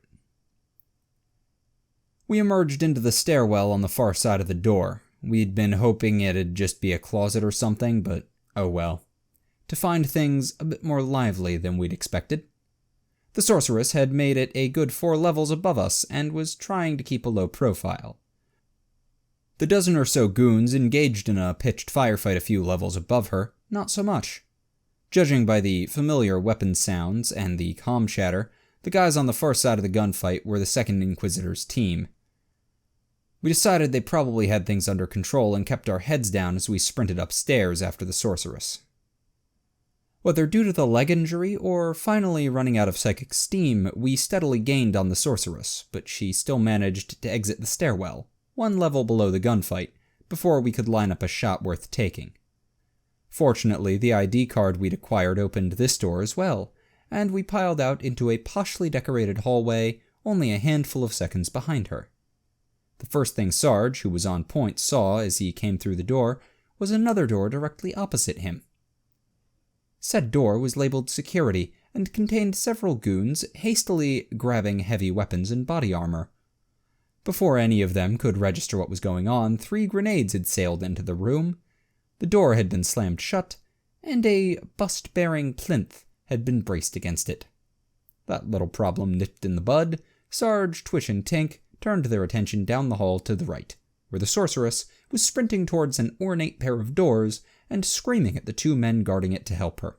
They did, of bloody course, which was a pretty terminally stupid decision on their part. Sarge, Twitch, and Tink all grabbed cover in the little art-filled alcoves lining the hallway and poured fire at the sorceress and the 2 door guards, who appeared to be a better-dressed and augmentically upgraded variety of goon, while the one on the left hosed the hall with a heavy stubber. The other keyed open the big doors, which the sorceress almost managed to reach before her shield gave out with a sharp popping sound, and she tumbled to the floor. For a second, it looked like we'd finally done it, but our brief moment of victory was spoiled as soon as the right goon grabbed the traitorous bitch around the waist and carried her the last few steps towards the doors. His buddy, still trying to lay down suppressive fire, very abruptly found himself alone, out of cover, and sole focus of 3 very annoyed guardsmen's attention. At the rear, where Nubby had been left with Doc for obvious reasons, the 2 of them tossed their own pair of grenades into the unsuspecting goon squad on the level above them before joining the rest of us in the hall as the door guard finally went down. The fancy doors behind him proved to be more decorative than functional, so it was only a few seconds before we were through them and into what appeared to be some sort of art museum, and not a small one either. At Sarge's signal, everyone split up and began searching for signs of our target, but we only got about a dozen steps before a deep, metallic grinding sound drew our attention to the far end of the room. All of us, including Nubby, despite Sarge's orders to the contrary, sprinted through the maze of displays and velvet ropes towards what turned out to be a large, slowly opening vault.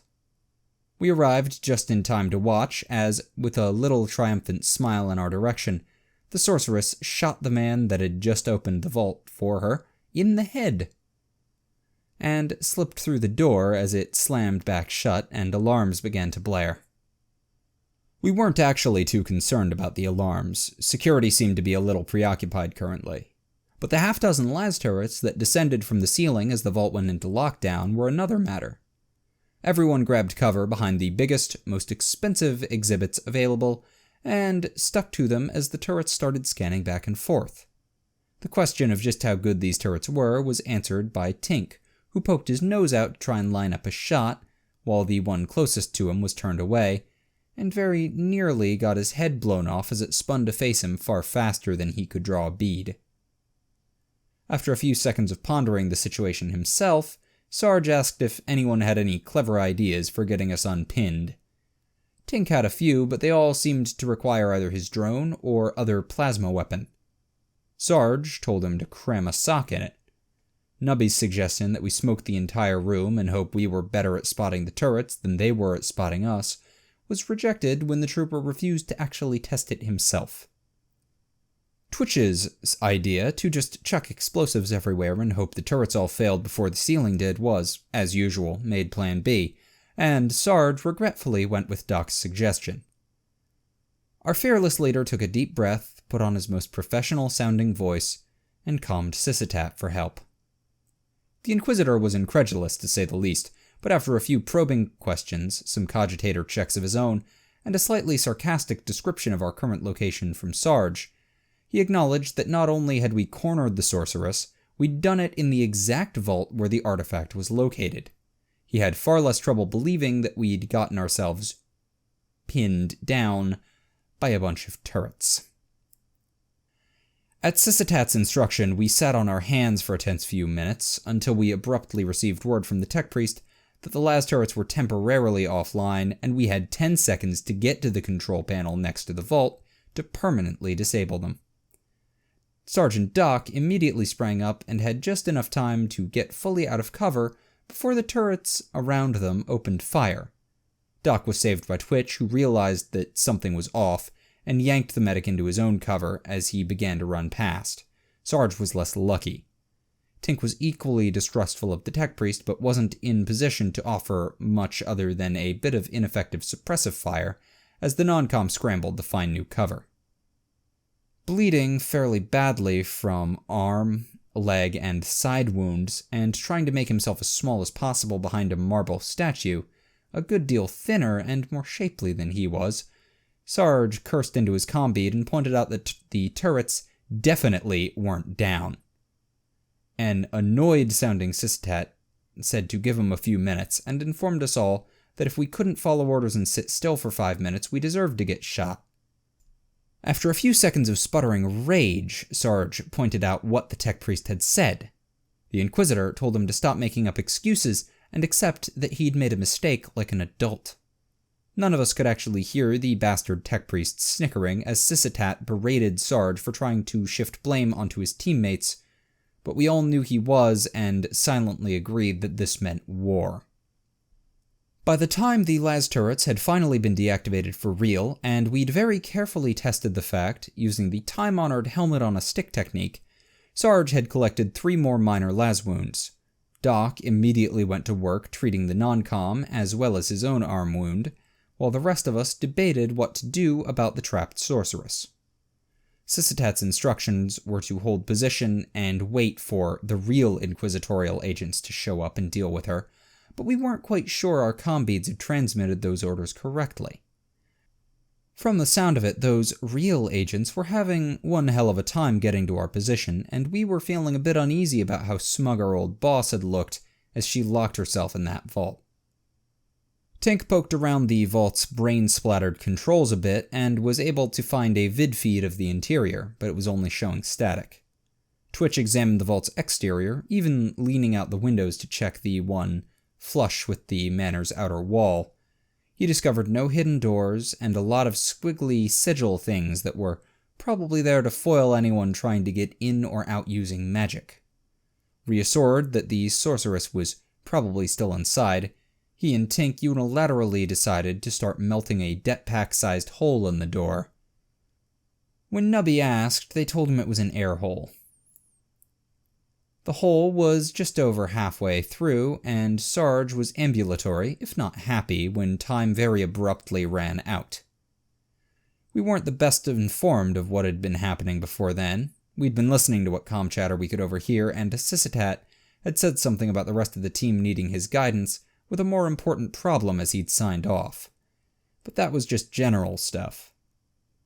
The first real clue we got that something had gone badly wrong was when someone started frantically screaming "Demon Host" over the general channel. We weren't in any position to watch what went down. All we knew was that the situation on the level above us went to shit in a matter of seconds. From what we could gather, the Inquisitor and his entire team had finally reached a position only a level above us in the vault. They'd been preparing to come join us via a short rappel in and out the exterior windows, and then the screaming started. After that, there had been a lot of gunfire, explosions, and what felt like some serious warpy stuff. We weren't exactly sure what was going on up there, only that it involved the sorceress's pet demon host, and that it really wasn't going well for our allies. After nearly a minute of this, Doc raised the question of whether we should go help them. Not that any of us wanted to get anywhere near a demon host, but if we had to, it'd be better to do it with the guys upstairs, as opposed to after the thing had finished killing and eating them. Sarge agreed and was checking with Twitch whether we could blast up to them instead of going all the way back to the stairs, when someone upstairs yelled something about their Inquisitor. There was a blast of screaming warp energy and faint sense of distant, terrible heat, followed by a more mundane explosion that collapsed a section of ceiling just next to where Twitch had been about to place his charges. Before any of us could try climbing up this new hole, there was a shout of "Stop him!" A shattering sound, and something black and flappy dropped past the windows next to us. The falling object turned out to be a man in a big black coat, as opposed to some sort of demonic bird monster.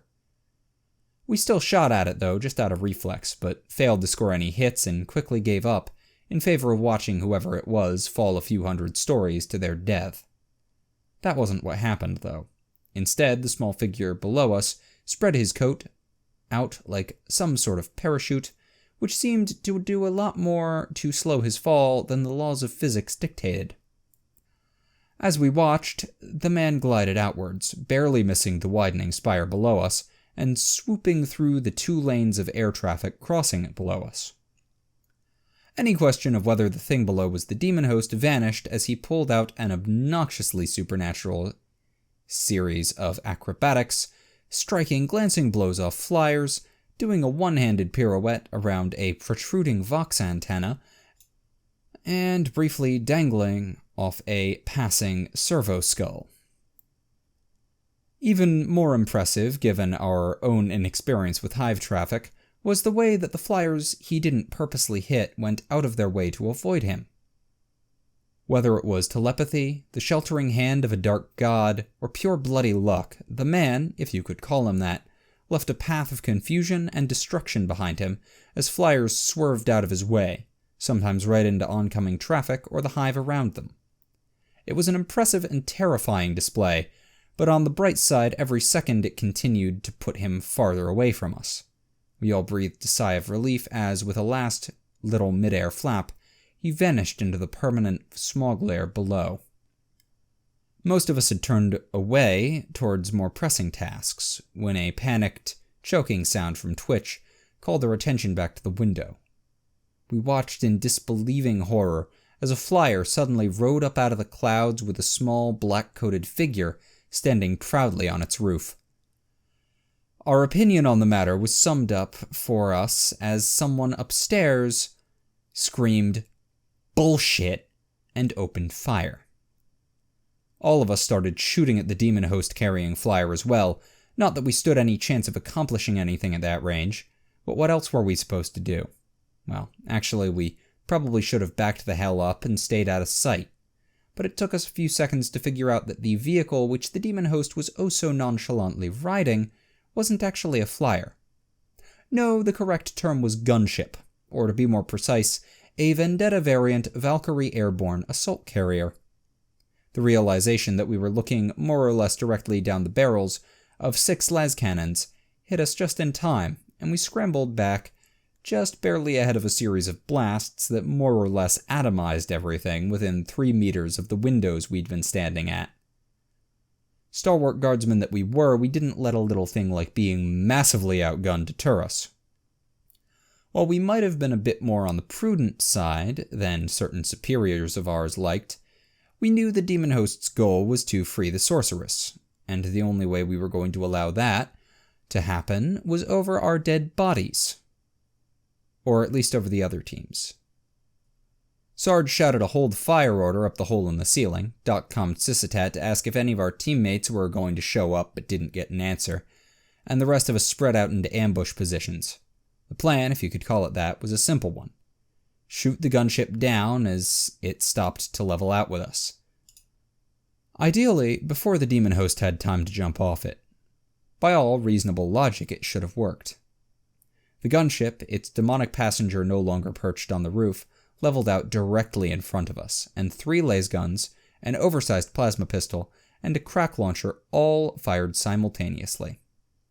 Not a single shot hit its target. It was horrifying, almost like we'd all simultaneously been replaced with a bunch of raw PDF recruits. Both Sarge and Doc's guns sprayed sparks out their power packs in the lasgun equivalent of a catastrophic weapons jam. Nubby still fired, but stitched a line of shots across the room, hitting both Twitch and Tink in the process. As half a kilo of powdered masonry was blown into his eyes, Tink, who was more ready for a weapons failure than the rest of us, immediately dropped his overheating plasma weapon, only to then fall directly onto it as Nubby's shot hit him in the leg. As bad as all that was, what happened to Twitch was even worse. Despite taking a hit in the side, he fired our last single-shot crack launcher directly on target. The missile was halfway between the windows and the gunship when, I shit you not, a pigeon that had been nesting on the building's exterior flapped directly into its path. The impact fuse, which shouldn't have activated on such a soft target, did. All of us, even Tink, boggled as Twitch's missile went off in a blast of flames, concussive force, and charred feathers, a good 5 meters short of its maximum effective radius, and then dove for cover as the gunship returned fire. To our amazement, none of us were killed by the salvo of blaze cannon shots. But that was only because the gunship turned out not to have actually been aiming for us. As the vault's perforated outer wall fell outwards with a scream of tearing metal, the gunship spun around to reveal its open troop bay, where the suddenly horribly familiar figure of the demon host stood waiting.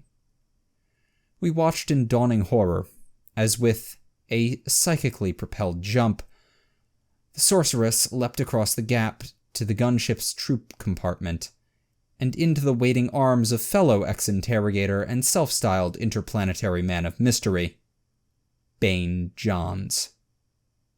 Words failed us. You've been listening to another tale from Cloak and Dagger Narrations. If you enjoyed what you just heard, please consider flinging money wildly in the general direction of my Patreon, or using the paypal.me link for a single-use, money-flinging alternative. If you'd like to listen to these narrations without the plug, or download them free of charge, you can find me on SoundCloud.